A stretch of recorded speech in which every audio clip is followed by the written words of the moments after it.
ਗੁਰਸਿੱਖ ਘਰ ਦੇ ਵਿੱਚ ਜਦੋਂ ਮੈਂ ਪੈਦਾ ਹੋਈ ਤਾਂ ਗੁਰਸਿੱਖੀ ਵਿੱਚ ਸੇਵਾ ਅਤੇ ਸਿਮਰਨ ਜਿਹੜੀ ਦੋ ਚੀਜ਼ਾਂ, ਦੋ ਪਹੀਏ ਨੇ ਇੱਕ ਸਿੱਖੀ ਦੇ। ਭਗਤ ਜੀ ਨੇ 1957 ਵਿੱਚ ਇਹਨੂੰ ਰਜਿਸਟਰ ਕਰਾਇਆ ਸੰਸਥਾ ਨੂੰ। ਜਿਹੜੇ ਵੀ ਸੰਸਕਾਰ ਤੁਹਾਨੂੰ ਮਿਲਦੇ ਆ ਉਹ ਬਚਪਨ ਤੋਂ ਹੀ ਮਿਲਦੇ ਆ, ਮਾਂ ਬਾਪ ਤੋਂ ਮਿਲਦੇ ਆ, ਬਜ਼ੁਰਗਾਂ ਤੋਂ ਮਿਲਦੇ ਆ ਸੰਸਕਾਰ।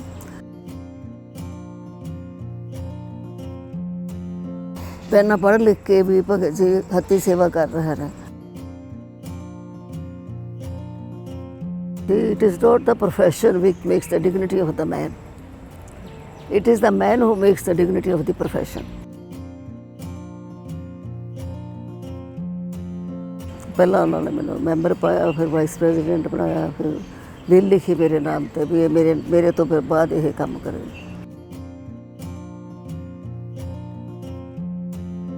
10 ਸਾਲ ਤਾਂ ਸੜਕਾਂ 'ਤੇ ਹੀ ਰੁਲਦਾ ਰਿਹਾ ਪਿੰਗਲਵਾੜਾ। ਕੋਈ ਪੈਸਾ ਨਹੀਂ ਸੀ, ਸਿਰ 'ਤੇ ਛੱਤ ਨਹੀਂ ਸੀ ਅਤੇ ਸਾਰੇ ਕੰਮ ਆਪ ਕਰਨੇ ਪੈਂਦੇ ਸੀ, ਕੋਈ ਹੈਲਪਰ ਨਹੀਂ ਸੀ ਹੈਗਾ। ਕੋਈ ਖਾਲੀ ਜਗ੍ਹਾ ਮਿਲੀ ਉੱਥੇ ਹੀ ਮਰੀਜ਼ ਪਾ ਲਏ। ਮੰਗ ਕੇ ਰੋਟੀਆਂ ਲਿਆਉਣੀਆਂ, ਮੰਗ ਕੇ ਸਾਰਾ ਕੁਛ ਕੱਪੜੇ ਲਿਆਉਣੇ। ਤਾਂ ਇਹ ਬੜੇ ਔਖਾ ਪੀਰੀਅਡ ਸੀ 10 ਸਾਲ ਦਾ। ਕੋਈ ਹੋਰ ਹੁੰਦਾ ਤਾਂ ਭੱਜ ਜਾਂਦਾ।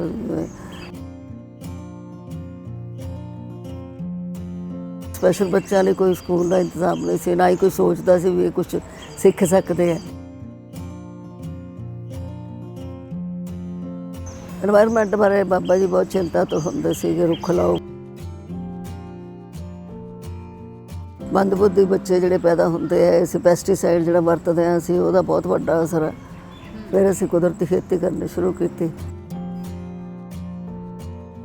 ਉਦੋਂ ਭਗਤ ਜੀ ਨੇ ਕਾਫੀ ਆਬਜੈਕਟ ਵੀ ਕੀਤਾ ਸੀਗਾ, ਸਰਕਾਰ ਨੂੰ ਵੀ ਲਿਖ ਕੇ ਦਿੱਤਾ ਸੀ ਵੀ ਇਹ ਗਲਤ ਗੱਲ ਹੈਗੀ ਹੈ। ਪਿੰਗਲ ਜਿਹੜਾ ਲਫ਼ਜ਼ ਹੈ ਉਹ ਮੇਰੇ ਵਾਸਤੇ ਰਿਜ਼ਰਵ ਹੋਣਾ ਚਾਹੀਦਾ। ਸਾਡੇ ਵੱਲੋਂ ਕੋਈ ਨਹੀਂ ਆਉਂਦਾ, ਨਾ ਗੱਡੀਆਂ 'ਚ ਕੋਈ ਮੰਗਣ ਜਾਂਦਾ, ਉਹ ਵੀ 15-16 ਤੋਂ ਬਾਅਦ ਅਸੀਂ ਬੰਦ ਕਰਤੇ ਹੋਏ ਨੇ। ਇੱਦਾਂ ਹੀ ਉਹਨਾਂ ਦਾ ਇੱਕ ਪੇਰੈਂਟਲ ਹੋਮ ਬਣਿਆ ਹੋਇਆ ਇਹ। ਅਤੇ ਜਿਵੇਂ ਇਹ ਤਾਂ ਆਉਂਦੇ ਆ ਸਾਡੇ ਕਈ ਮਰੀਜ਼ ਵੀ ਰਾਜੀ ਹੋ ਕੇ ਘਰਾਂ ਨੂੰ ਭੇਜ ਦਿੰਦੇ ਆ ਨਾ, ਉਹ ਵੀ ਕਈ ਵਾਰੀ ਘਰ 'ਚ ਥੋੜ੍ਹਾ ਮਿਸਬਿਹੇਵ ਕੋਈ ਕਰੇ ਤੇ ਆ ਜਾਂਦੀਆਂ ਨੇ। ਜਿਹੜਾ ਡੋਨੇਸ਼ਨ ਹੈ ਅਨਨੋਨ ਪਰ ਬੰਦਿਆਂ ਤੋਂ ਆਇਆ, ਉਹਦੇ 30% ਟੈਕਸ ਲੱਗੂਗਾ। ਕੁੜੀਆਂ ਚਾਹੁੰਦੀਆਂ ਵੀ ਤਗੜੀਆਂ ਹੋਣ, ਬਹਾਦਰ ਹੋਣ, ਹਾਂਜੀ, ਸਾਰਾ ਕੁਛ ਉਹਨਾਂ ਨੂੰ ਆਉਂਦਾ ਹੋਵੇ, ਮਤਲਬ ਗੱਡੀਆਂ ਚਲਾਉਣ, ਸਕੂਟਰ ਚਲਾਉਣ, ਜੋ ਮਰਜ਼ੀ, ਪਰ ਫਰਜ਼ ਵੀ ਪੂਰੇ ਕਰਨੇ ਚਾਹੀਦੇ।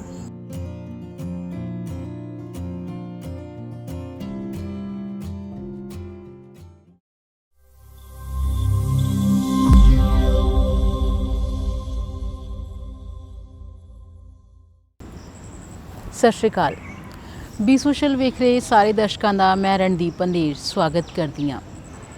ਅਕਸਰ ਜਦੋਂ ਸੇਵਾ ਦੀ, ਪੁੰਨਦਾਨ ਦੀ ਗੱਲ ਆਉਂਦੀ ਹੈ ਤਾਂ ਭਗਤ ਪੂਰਨ ਸਿੰਘ ਦਾ ਨਾਂ ਕਿਸੇ ਜਾਣ ਪਹਿਚਾਣ ਦਾ ਮੁਹਤਾਜ ਨਹੀਂ ਹੈ।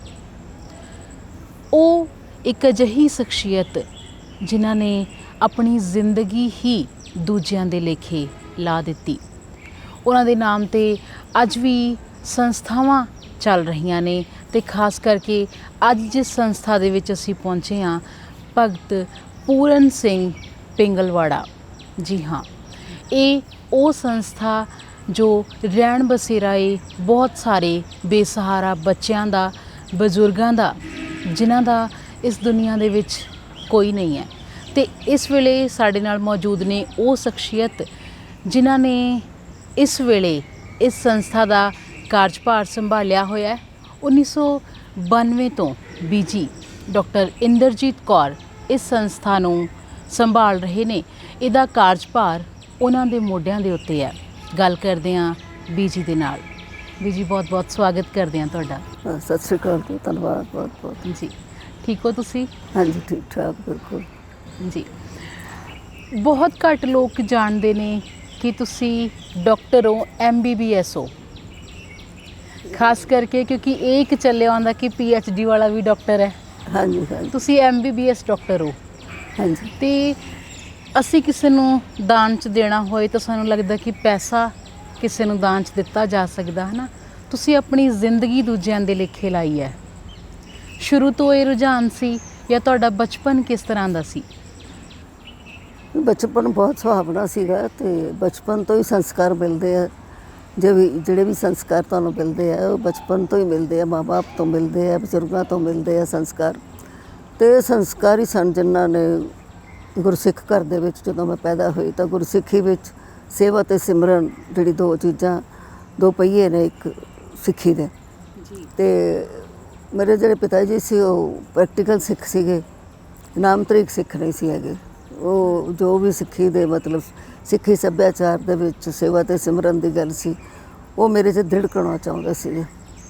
ਅਤੇ ਸੇਵਾ ਵਾਸਤੇ ਉਹਨਾਂ ਨੇ ਭਗਤ ਪੂਰਨ ਸਿੰਘ ਜੀ ਨੂੰ ਮਿਲੇ ਤਾਂ ਕਦੇ ਨਹੀਂ ਸੀ, ਪਰ ਉਹਨਾਂ ਦੇ ਕੰਮਾਂ ਬਾਰੇ ਉਹਨਾਂ ਨੂੰ ਪਤਾ ਸੀਗਾ। ਅਤੇ ਉਹਨਾਂ ਨੇ ਮਤਲਬ ਉਹਨਾਂ ਦੇ ਕਲੀਨਿਕ 'ਤੇ ਗੋਲਕ ਰੱਖੀ ਹੋਈ ਸੀ ਪਿੰਗਲਵਾੜੇ ਦੀ, ਅਤੇ ਹਰ ਸਾਲ ਫੰਡ ਕਲੈਕਟਰ ਜਾਂਦਾ ਸੀ ਅਤੇ ਉਹ ਪੈਸੇ ਲੈ ਆਉਂਦਾ ਸੀ ਅਤੇ ਕੁਛ ਇਸ਼ਤਿਹਾਰ ਦੇ ਆਉਂਦਾ ਸੀਗਾ। ਉਹਦੇ ਰਾਹੀਂ ਮੇਰੇ ਪਿਤਾ ਜੀ ਨੂੰ ਪਤਾ ਸੀਗਾ ਕਿ ਪਿੰਗਲਵਾੜਾ ਸੰਸਥਾ ਦੇ ਵਿੱਚ ਸੇਵਾ ਹੁੰਦੀ ਹੈ, ਕਿਹੋ ਜਿਹੇ ਲੋਕਾਂ ਦੀ ਹੁੰਦੀ ਹੈ, ਭਗਤ ਜੀ ਕਿਵੇਂ ਸੇਵਾ ਕਰਦੇ ਹੈ। ਅਤੇ ਉਹ ਮੇਰੇ 'ਤੇ ਉਹ ਚੀਜ਼ਾਂ ਭਰਨੀਆਂ ਚਾਹੁੰਦੇ ਸੀਗੇ ਜੀ। ਅਤੇ ਸੇਵਾ ਜਿਹੜੀ ਹੈ ਉਹ ਕਿਸ ਤਰ੍ਹਾਂ ਦੀ ਹੋਣੀ ਚਾਹੀਦੀ ਹੈ। ਉਹ ਕਿਉਂਕਿ ਭਗਤ ਜੀ ਲਿਖਦੇ ਪੜ੍ਹਦੇ ਬਹੁਤ ਸੀ ਤਾਂ ਲੋਕ ਸਮਝਦੇ ਸੀ ਬਹੁਤ ਜ਼ਿਆਦਾ ਪੜ੍ਹੇ ਹੋਏ ਆ ਭਗਤ ਜੀ। ਪਹਿਲਾਂ ਪੜ੍ਹ ਲਿਖ ਕੇ ਵੀ ਭਗਤ ਜੀ ਹੱਥੀਂ ਸੇਵਾ ਕਰ ਰਹੇ ਨੇ। ਅਤੇ ਕਾਫੀ ਗੱਲ ਹੁੰਦੀ ਰਹਿੰਦੀ ਸੀ, ਜਿਹੜੇ ਇਸ਼ਤਿਹਾਰ ਆਉਂਦੇ ਸੀ ਉਹ ਇੰਡਾਇਰੈਕਟਲੀ ਮੈਨੂੰ ਮੇਰੇ ਪਿਤਾ ਜੀ ਸੁਣਾਉਂਦੇ ਰਹਿੰਦੇ ਸੀ। ਮਾਸਟਰ ਤਾਰਾ ਸਿੰਘ ਦੀ ਕਹਾਣੀ ਸੀਗੀ, ਤੁਹਾਨੂੰ ਮੈਂ ਤੁਹਾਡੇ ਨਾਲ ਸਾਂਝੀ ਕਰਦੀ ਹਾਂ। ਮਾਸਟਰ ਤਾਰਾ ਸਿੰਘ ਜੀ ਦੀ ਵੀ ਗੱਲ ਕਿ ਉਹਨਾਂ ਨੇ ਇੱਕ ਵਾਰੀ ਬੰਬੇ ਤੋਂ ਇੱਥੇ ਆਏ, ਅੰਮ੍ਰਿਤਸਰ ਆਉਣਾ ਸੀਗਾ ਮਾਸਟਰ ਤਾਰਾ ਸਿੰਘ ਜੀ, ਤਾਂ ਫਸਟ ਕਲਾਸ ਦੇ ਵਿੱਚ ਆ ਰਹੇ ਸੀਗੇ ਉਹ ਟ੍ਰੇਨ ਦੇ ਵਿੱਚ। ਅਤੇ ਉਦੋਂ ਲੋਕ ਬਹੁਤ ਘੱਟ ਟਰੈਵਲ ਕਰਦੇ ਸੀ ਫਸਟ ਕਲਾਸ ਦੇ ਵਿੱਚ। ਅਤੇ ਉਹਨਾਂ ਨੇ ਉਸ ਡੱਬੇ ਦੇ ਵਿੱਚ ਇੱਕ ਮਾਸਟਰ ਤਾਰਾ ਸਿੰਘ ਸੀ ਅਤੇ ਇੱਕ ਗੋਰੀ ਔਰਤ ਸੀਗੀ। ਅਤੇ ਗੱਡੀਆਂ ਵੀ ਇੰਨੀਆਂ ਤੇਜ਼ ਨਹੀਂ ਸੀ ਹੁੰਦੀਆਂ। ਤੀਸਰੇ ਦਿਨ ਇੱਥੇ ਪਹੁੰਚੀ ਉਹ ਗੱਡੀ ਜਿਹੜੀ ਸੀਗੀ ਬੰਬੇ ਤੋਂ ਅੰਮ੍ਰਿਤਸਰ। ਤਾਂ ਉਹ ਬੜੀ ਹੈਰਾਨ ਹੋਈ ਕਿ ਕਿਹੋ ਜਿਹੇ ਲੋਕ ਨੇ ਇਹ ਵੀ। 2 ਦਿਨ ਅਸੀਂ ਇਕੱਠੇ ਰਹੇ, ਰਾਤ ਵੀ ਇਕੱਠੇ ਰਹੇ। ਅਤੇ ਕਹਿੰਦੇ ਵੀ ਉਸ ਆਦਮੀ ਨੇ ਸਿੱਧੇ ਢੰਗ ਨਾਲ ਦੇਖਣ ਦੀ ਮੇਰੀ ਕੋਸ਼ਿਸ਼ ਹੀ ਨਹੀਂ ਕੀਤੀ ਮੇਰੇ ਵੱਲ।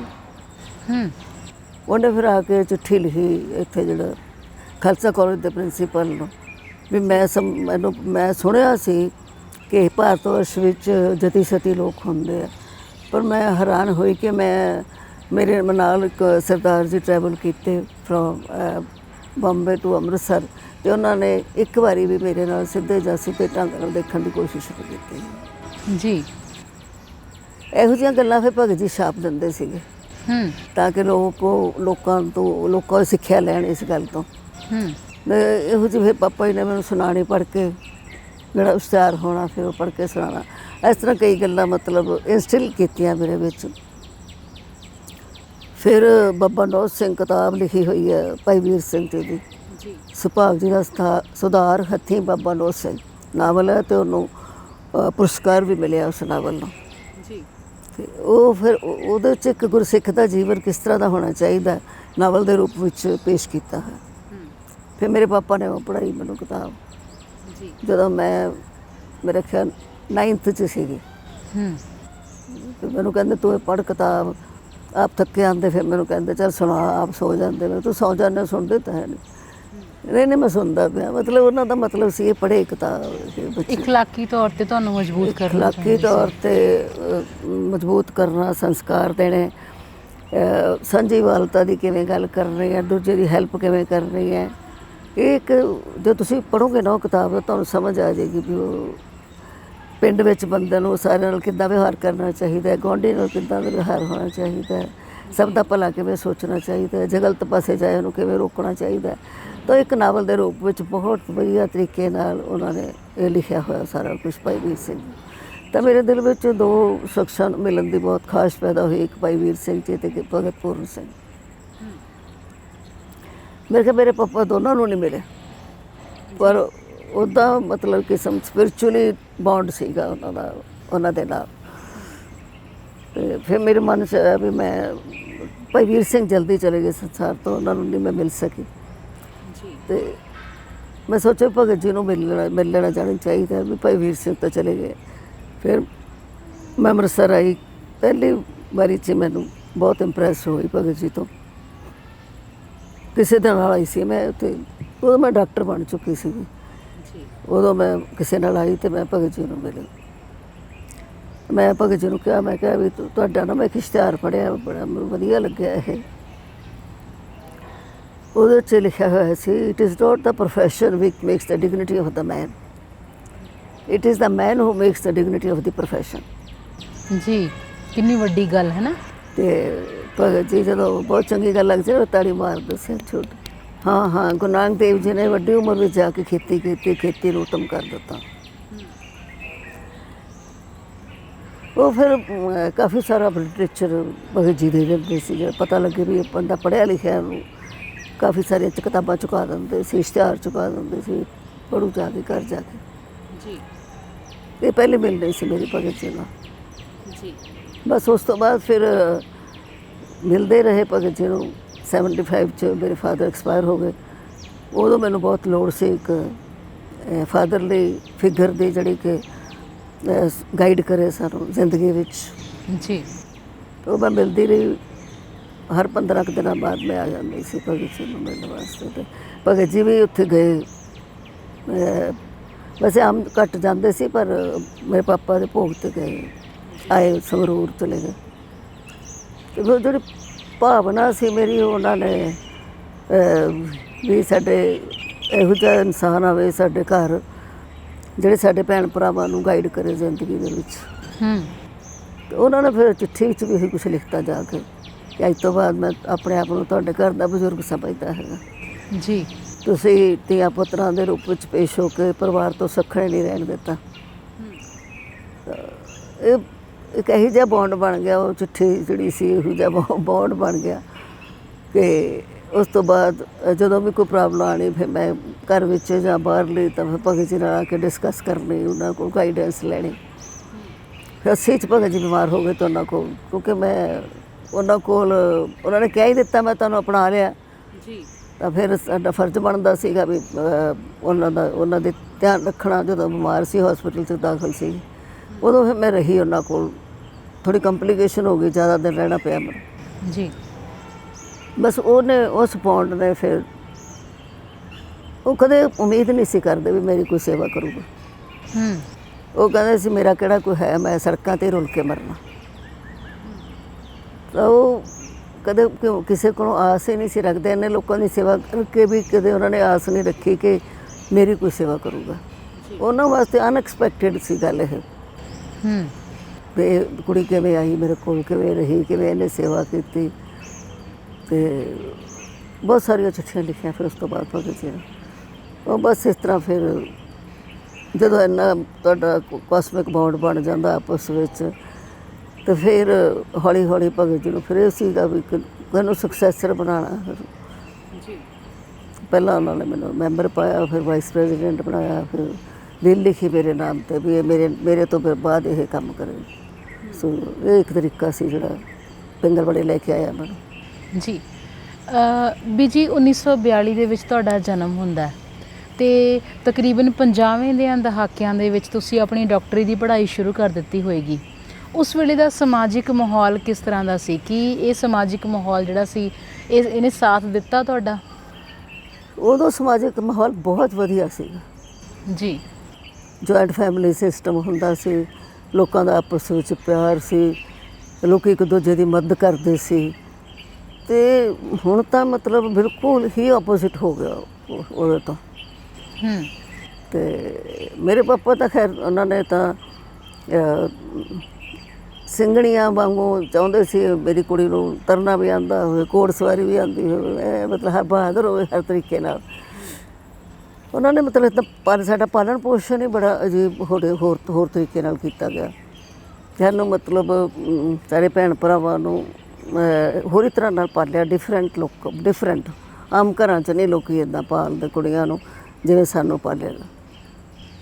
ਜੀ, ਤੁਸੀਂ ਜਦੋਂ ਇਸ ਸੰਸਥਾ ਦੇ ਵਿੱਚ ਆਏ ਅਤੇ ਉਦੋਂ ਤੋਂ ਹੁਣ ਤੱਕ ਕਿਹੜੇ ਬਦਲਾਅ ਜਿਹੜੇ ਤੁਸੀਂ ਆਉਂਦੇ ਵੇਖੇ ਸਮੇਂ ਦੇ ਨਾਲ? ਬਦਲਾਅ ਤਾਂ ਵੇਖੋ, ਭਗਤ ਜੀ ਨੇ ਸ਼ੁਰੂ ਕੀਤਾ ਸੀ ਫੁੱਟਪਾਥ ਤੋਂ।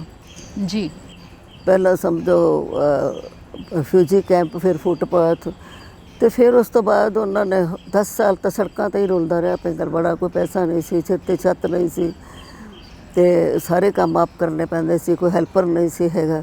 ਜੀ ਤੇ ਖਾਸ ਕਰ ਮਰੀਜ਼ਾਂ ਦੇ ਟੱਟੀ ਵਾਲੇ ਕੱਪੜੇ ਤਾਂ ਭਗਤ ਜੀ ਕਹਿੰਦੇ ਵੀ ਬਾਕੀ ਕੰਮ ਮੈਂ ਕਿਸੇ ਨੂੰ ਜੇ ਕੋਈ ਹੈਲਪਰ ਮਿਲਦਾ ਸੀ ਤਾਂ ਸੌਖਾ ਕੰਮ ਮੈਂ ਕਰਾ ਲੈਂਦਾ ਸੀ, ਪਰ ਇਹ ਕੰਮ ਮੈਂ ਆਪ ਹੀ ਕਰਦਾ ਸੀਗਾ, ਇਹ ਕੋਈ ਨਹੀਂ ਸੀ ਕਰਕੇ ਦਿੰਦਾ। ਮਤਲਬ ਨਾ ਕੋਈ ਸਿਰ 'ਤੇ ਛੱਤ ਸੀ, ਕੋਈ ਖਾਲੀ ਜਗ੍ਹਾ ਮਿਲੀ ਉੱਥੇ ਹੀ ਮਰੀਜ਼ ਪਾ ਲਏ, ਮੰਗ ਮੰਗ ਕੇ ਰੋਟੀਆਂ ਲਿਆਉਣੀਆਂ, ਮੰਗ ਮੰਗ ਕੇ ਸਾਰਾ ਕੁਛ ਕੱਪੜੇ ਲਿਆਉਣੇ। ਤਾਂ ਇਹ ਬੜੇ ਔਖਾ ਪੀਰੀਅਡ ਸੀ 10 ਸਾਲ ਦਾ। ਕੋਈ ਹੋਰ ਹੁੰਦਾ ਤੇ ਭੱਜ ਜਾਂਦਾ, ਨਾ ਕੋਈ ਆਪਣੇ ਕੱਪੜਾ ਪ੍ਰੋਪਰ ਪਾਇਆ ਹੋਣਾ, ਇੰਨੇ ਮਰੀਜ਼ਾਂ ਨੂੰ ਸਾਂਭਦਿਆਂ ਜਟਾਂ ਵੱਜ ਗਈਆਂ, ਕੰਘੀ ਕਰਨ ਦਾ ਨਹੀਂ ਟਾਈਮ ਮਿਲਿਆ 8 ਸਾਲ। ਤਾਂ ਉਹ ਬੜਾ ਡਿਫੀਕਲਟ ਪੀਰੀਅਡ ਸੀ। ਉਸ ਤੋਂ ਬਾਅਦ ਹੌਲੀ ਹੌਲੀ ਰਿਕੋਗਨਾਈਜ਼ ਕਰਨਾ ਸ਼ੁਰੂ ਕੀਤਾ ਲੋਕਾਂ ਨੇ। ਫਿਰ ਭਗਤ ਜੀ ਨੇ 1957 ਵਿੱਚ ਇਹਨੂੰ ਰਜਿਸਟਰ ਕਰਾਇਆ ਜੀ ਸੰਸਥਾ ਨੂੰ। ਫਿਰ ਉਸ ਤੋਂ ਬਾਅਦ ਥੋੜ੍ਹਾ ਮੂੰਹ ਮੱਥਾ ਜਿਹਾ ਬਣਨ ਲੱਗਿਆ ਇਹਦਾ ਪਿੰਗਲਵਾੜਾ ਸੰਸਥਾ ਦਾ, ਤੇ 350 400 ਤੱਕ ਪੇਸ਼ੈਂਟ ਹੋ ਗਏ ਸੀ ਭਗਤ ਜੀ ਦੇ ਹੁੰਦਿਆਂ। ਜੀ ਤੇ ਇਹ ਵੀ ਰਹਿਣ ਨੂੰ ਥਾਂ ਬਣ ਗਈ ਸੀ, ਮਰੀਜ਼ਾਂ ਨੂੰ ਕਮਰੇ ਬਣ ਗਏ ਸੀ, ਵਾਰਡ ਬਣ ਗਏ ਸੀ, ਇੰਨਾ ਕੁਛ ਹੋ ਗਿਆ ਸੀਗਾ, ਪਰ ਫਿਰ ਵੀ ਸਫੀਸ਼ੀਐਂਟ ਨਹੀਂ ਸੀ ਸਾਰਾ ਕੁਛ। ਜੀ ਉਸ ਤੋਂ ਬਾਅਦ ਫਿਰ ਕੁਦਰਤੀ ਗੱਲ ਹੈ ਵੀ ਉਦੋਂ ਤੱਕ ਕਾਫੀ ਲੋਕਾਂ ਨੂੰ ਪਤਾ ਵੀ ਲੱਗ ਗਿਆ ਸੀ, ਡੋਨੇਸ਼ਨ ਵੀ ਆਉਣ ਲੱਗ ਗਈ ਸੀ। ਤੇ ਭਗਤ ਜੀ ਅਖੀਰਲੀ ਉਮਰ 'ਚ ਫਿਰ ਜ਼ਿਆਦਾ ਦਰਬਾਰ ਸਾਹਿਬ ਬੈਠਣ ਲੱਗ ਗਏ ਸੀ। ਥੋੜ੍ਹਾ ਪ੍ਰਬੰਧ ਹਿੱਲਿਆ ਹੋਇਆ ਸੀ ਸਾਰਾ, ਜੀ ਅੰਦਰਲਾ ਜਿਹੜਾ ਪ੍ਰਬੰਧ ਸੀ ਨਾ ਉਹ ਹਿੱਲਿਆ ਹੋਇਆ ਸੀ, ਕਿਉਂਕਿ ਨਾ ਤਾਂ ਭਗਤ ਜੀ ਜਿੱਡੀ ਸੋਚ ਸੀ ਕਿਸੇ ਦੀ, ਜਿੰਨੇ ਵੀ ਉਹਨਾਂ ਦੇ ਕੰਮ ਕਰਨ ਵਾਲੇ ਬੰਦੇ ਸੀਗੇ, ਤੇ ਨਾ ਹੀ ਬਹੁਤੇ ਪੜ੍ਹੇ ਲਿਖੇ ਆਉਂਦੇ ਹੀ ਸੀਗੇ। ਜੀ ਕਿਉਂਕਿ ਉਨੀ ਸਫਾਈ ਨਹੀਂ ਸੀ ਰਹਿ ਸਕਦੀ ਜਿੰਨੇ ਕੁ ਪੈਸੇ ਆਉਂਦੇ ਸੀ, ਉਹਦੇ ਨਾਲ ਉਨੀਆਂ ਸਹੂਲਤਾਂ ਨਹੀਂ ਸੀ ਦਿੱਤੀਆਂ ਜਾ ਸਕਦੀਆਂ, ਤੇ ਵਰਕਰਾਂ ਨੂੰ ਵੀ ਨਹੀਂ ਦਿੱਤੀਆਂ ਜਾ ਸਕਦੀਆਂ ਸੀ। ਉਹਨਾਂ ਸਹੂਲਤਾਂ 'ਚ ਕੰਮ ਕਰਨਾ ਬਹੁਤ ਔਖਾ ਸੀਗਾ ਭਗਤ ਜੀ ਲਈ। ਚਲੋ ਉਸ ਤੋਂ ਬਾਅਦ ਫਿਰ ਜਦੋਂ ਮੇਰੇ ਸਿਰ 'ਤੇ ਜ਼ਿੰਮੇਵਾਰੀ ਪਈ ਭਗਤ ਜੀ ਤੋਂ ਬਾਅਦ, ਔਖਾ ਤਾਂ ਹੁੰਦਾ ਹੀ ਹੈ ਨਾ, ਤਾਂ ਪੁਰਾਣੇ ਬੰਦਿਆਂ ਨੂੰ ਬੜਾ ਔਖਾ ਹੁੰਦਾ ਵੀ ਬਾਹਰੋਂ ਕੋਈ ਆ ਕੇ ਸਾਡੇ 'ਤੇ ਥੋਪ ਦਿੱਤਾ ਜਾਂਦਾ। ਫਿਰ ਨਰਸਿੰਗ ਸਟਾਫ ਰੱਖਿਆ, ਮਰੀਜ਼ਾਂ ਨੂੰ ਅਲੱਗ-ਅਲੱਗ ਕੀਤਾ, ਔਰਤਾਂ ਨੂੰ ਅਲੱਗ ਕੀਤਾ, ਬੰਦਿਆਂ ਨੂੰ ਅਲੱਗ ਕੀਤਾ, ਬੱਚਾ ਵਾਰਡ ਵੱਖਰਾ ਬਣਾਇਆ। ਇਸ ਤਰ੍ਹਾਂ ਚੇਂਜਿਸ ਫਿਰ ਹੌਲੀ ਹੌਲੀ ਆਉਂਦੀਆਂ ਗਈਆਂ। ਫਿਰ ਮਰੀਜ਼ਾਂ ਦੀ ਗਿਣਤੀ ਵੱਧਦੀ ਗਈ, ਉਸ ਹਿਸਾਬ ਨਾਲ ਫਿਰ ਸਾਨੂੰ ਵਾਰਡ ਬਣਾਉਣੇ ਪੈਣੇ ਸੀ। ਫਿਰ ਇਹ ਜਗ੍ਹਾ ਖਰੀਦੀ ਜਿੱਥੇ ਬੈਠੇ ਆਪਾਂ, ਇਹ 1997 'ਚ ਖਰੀਦੀ ਜਗ੍ਹਾ। ਜੀ ਫਿਰ ਅਸੀਂ ਸਕੂਲ ਇੱਕ ਸ਼ੁਰੂ ਕਰ ਲਿਆ ਸਲਮ ਏਰੀਆ ਦੇ ਵਿੱਚ। ਉਹ ਸਲਮ ਏਰੀਆ ਵਾਲਾ ਸਕੂਲ ਜਿਹੜਾ ਸੀ 5-7 ਸਾਲ ਚੱਲਿਆ, ਉਹਦਾ ਨਾਂ ਲਿਖਿਆ ਸੀ ਭਗਤ ਪੂਰਨ ਸਿੰਘ ਬਾਲ ਵਿੱਦਿਆ ਮੰਦਰ। ਉਹ ਵੀ ਇੱਦਾਂ ਹੋਇਆ ਕਿ ਉਹ ਵੀ ਇੱਕ ਕਹਾਣੀ ਆ ਪੂਰੀ ਵੀ ਕਿੱਦਾਂ ਹੋਇਆ। ਵੀ ਇਹ ਭਗਤ ਜੀ ਦੀ ਜੇ ਚੀਜ਼ ਵੱਧ ਜਾਂਦੀ ਸੀ ਖਾਣ ਵਾਲੀ ਤਾਂ ਸਲਮ ਏਰੀਆ 'ਚ ਭੇਜ ਦਿੰਦੇ ਸੀ, ਨਲਕਾ ਤੋਂ ਲਵਾ ਦਿੰਦੇ ਸੀ ਵੀ ਘੱਟੋ ਘੱਟ ਜਿਹੜੇ ਸਲਮ ਏਰੀਆ 'ਚ ਰਹਿੰਦੇ ਨੇ ਗਰੀਬ ਪਾਣੀ ਪੀਣ। ਇਸ ਤਰ੍ਹਾਂ ਫਿਰ ਉਹਨਾਂ ਨਾਲ ਇੱਕ ਐਸੋਸੀਏਸ਼ਨ ਬਣੀ ਹੋਈ ਸੀ। ਉਹ ਕਹਿੰਦੇ ਆਓ ਬਰਸੀ, ਤੇ ਮੈਨੂੰ ਕਹਿੰਦੇ ਆਓ ਉੱਥੇ ਰੁੱਖ ਲਾਉਣੇ ਆ ਸਾਡੇ ਜਿੱਥੇ ਰਹਿੰਦੇ ਝੁੱਗੀ ਚੌਪੜੀਆਂ 'ਚ। ਉੱਥੇ ਫਿਰ ਮੈਂ ਗਈ, ਫਿਰ ਮੈਂ ਉਹ ਨੰਗੇ ਧੜੰਗੇ ਜਿਹੇ ਬੱਚੇ ਦੇਖੇ। ਮੈਂ ਕਿਹਾ ਇਹਨਾਂ ਨੂੰ ਤੁਸੀਂ ਚਾਹੁੰਦੇ ਨਹੀਂ ਪੜ੍ਹਨ, ਚੰਗਾ ਬਣਨ ਕੁਛ। ਫਿਰ ਉਹਨਾਂ 'ਚ ਇੱਕ ਮੁੰਡਾ ਪੜ੍ਹਿਆ ਲਿਖਿਆ ਸੀ, ਉਹਨੂੰ ਮੈਂ ਕਿਹਾ ਤੂੰ ਪੜ੍ਹਾ ਦਿਆ ਕਰ, ਕਿੱਥੇ ਕੰਮ ਕਰਦਾ? ਫੈਕਟਰੀ 'ਚ। ਉਹ ਤਾਂ ਥੋੜ੍ਹੇ ਬਹੁਤੇ ਪੈਸੇ ਮਿਲਦੇ ਸੀ ਉਹਨੂੰ। ਮੈਂ ਕਿਹਾ ਅਸੀਂ ਤੈਨੂੰ ਜ਼ਿਆਦਾ ਪੈਸੇ ਦਿਆਂਗੇ, ਤੂੰ ਪੜ੍ਹਾਉਣਾ ਸ਼ੁਰੂ ਕਰ ਦੇ ਇਹਨਾਂ ਨੂੰ। ਇਸ ਤਰ੍ਹਾਂ ਉੱਥੇ ਸਕੂਲ ਸ਼ੁਰੂ ਹੋ ਗਿਆ ਹੌਲੀ ਹੌਲੀ। ਉਹਦਾ ਨਾਂ ਭਗਤ ਪੂਰਨ ਸਿੰਘ ਬਾਲ ਵਿੱਦਿਆ ਮੰਦਰ ਰੱਖ ਲਿਆ, 4ਵੀਂ-5ਵੀਂ ਤੱਕ ਹੋ ਗਿਆ। ਫਿਰ ਉਹ ਸਰਕਾਰ ਨੇ ਢਾਹ ਦਿੱਤਾ, ਆਕੂਪਾਈ ਕਰਨੀ ਸੀ ਜਗ੍ਹਾ, ਤੇ ਫਿਰ ਅਸੀਂ ਇੱਥੇ ਕੁਦਰਤੀ ਉਸ ਤੋਂ ਪਹਿਲਾਂ ਇੱਥੇ ਸਕੂਲ ਬਣ ਗਿਆ ਸੀ ਜੀ। ਇਸ ਤਰ੍ਹਾਂ ਐਜੂਕੇਸ਼ਨ 'ਤੇ ਕੰਮ ਸ਼ੁਰੂ ਹੋ ਗਿਆ।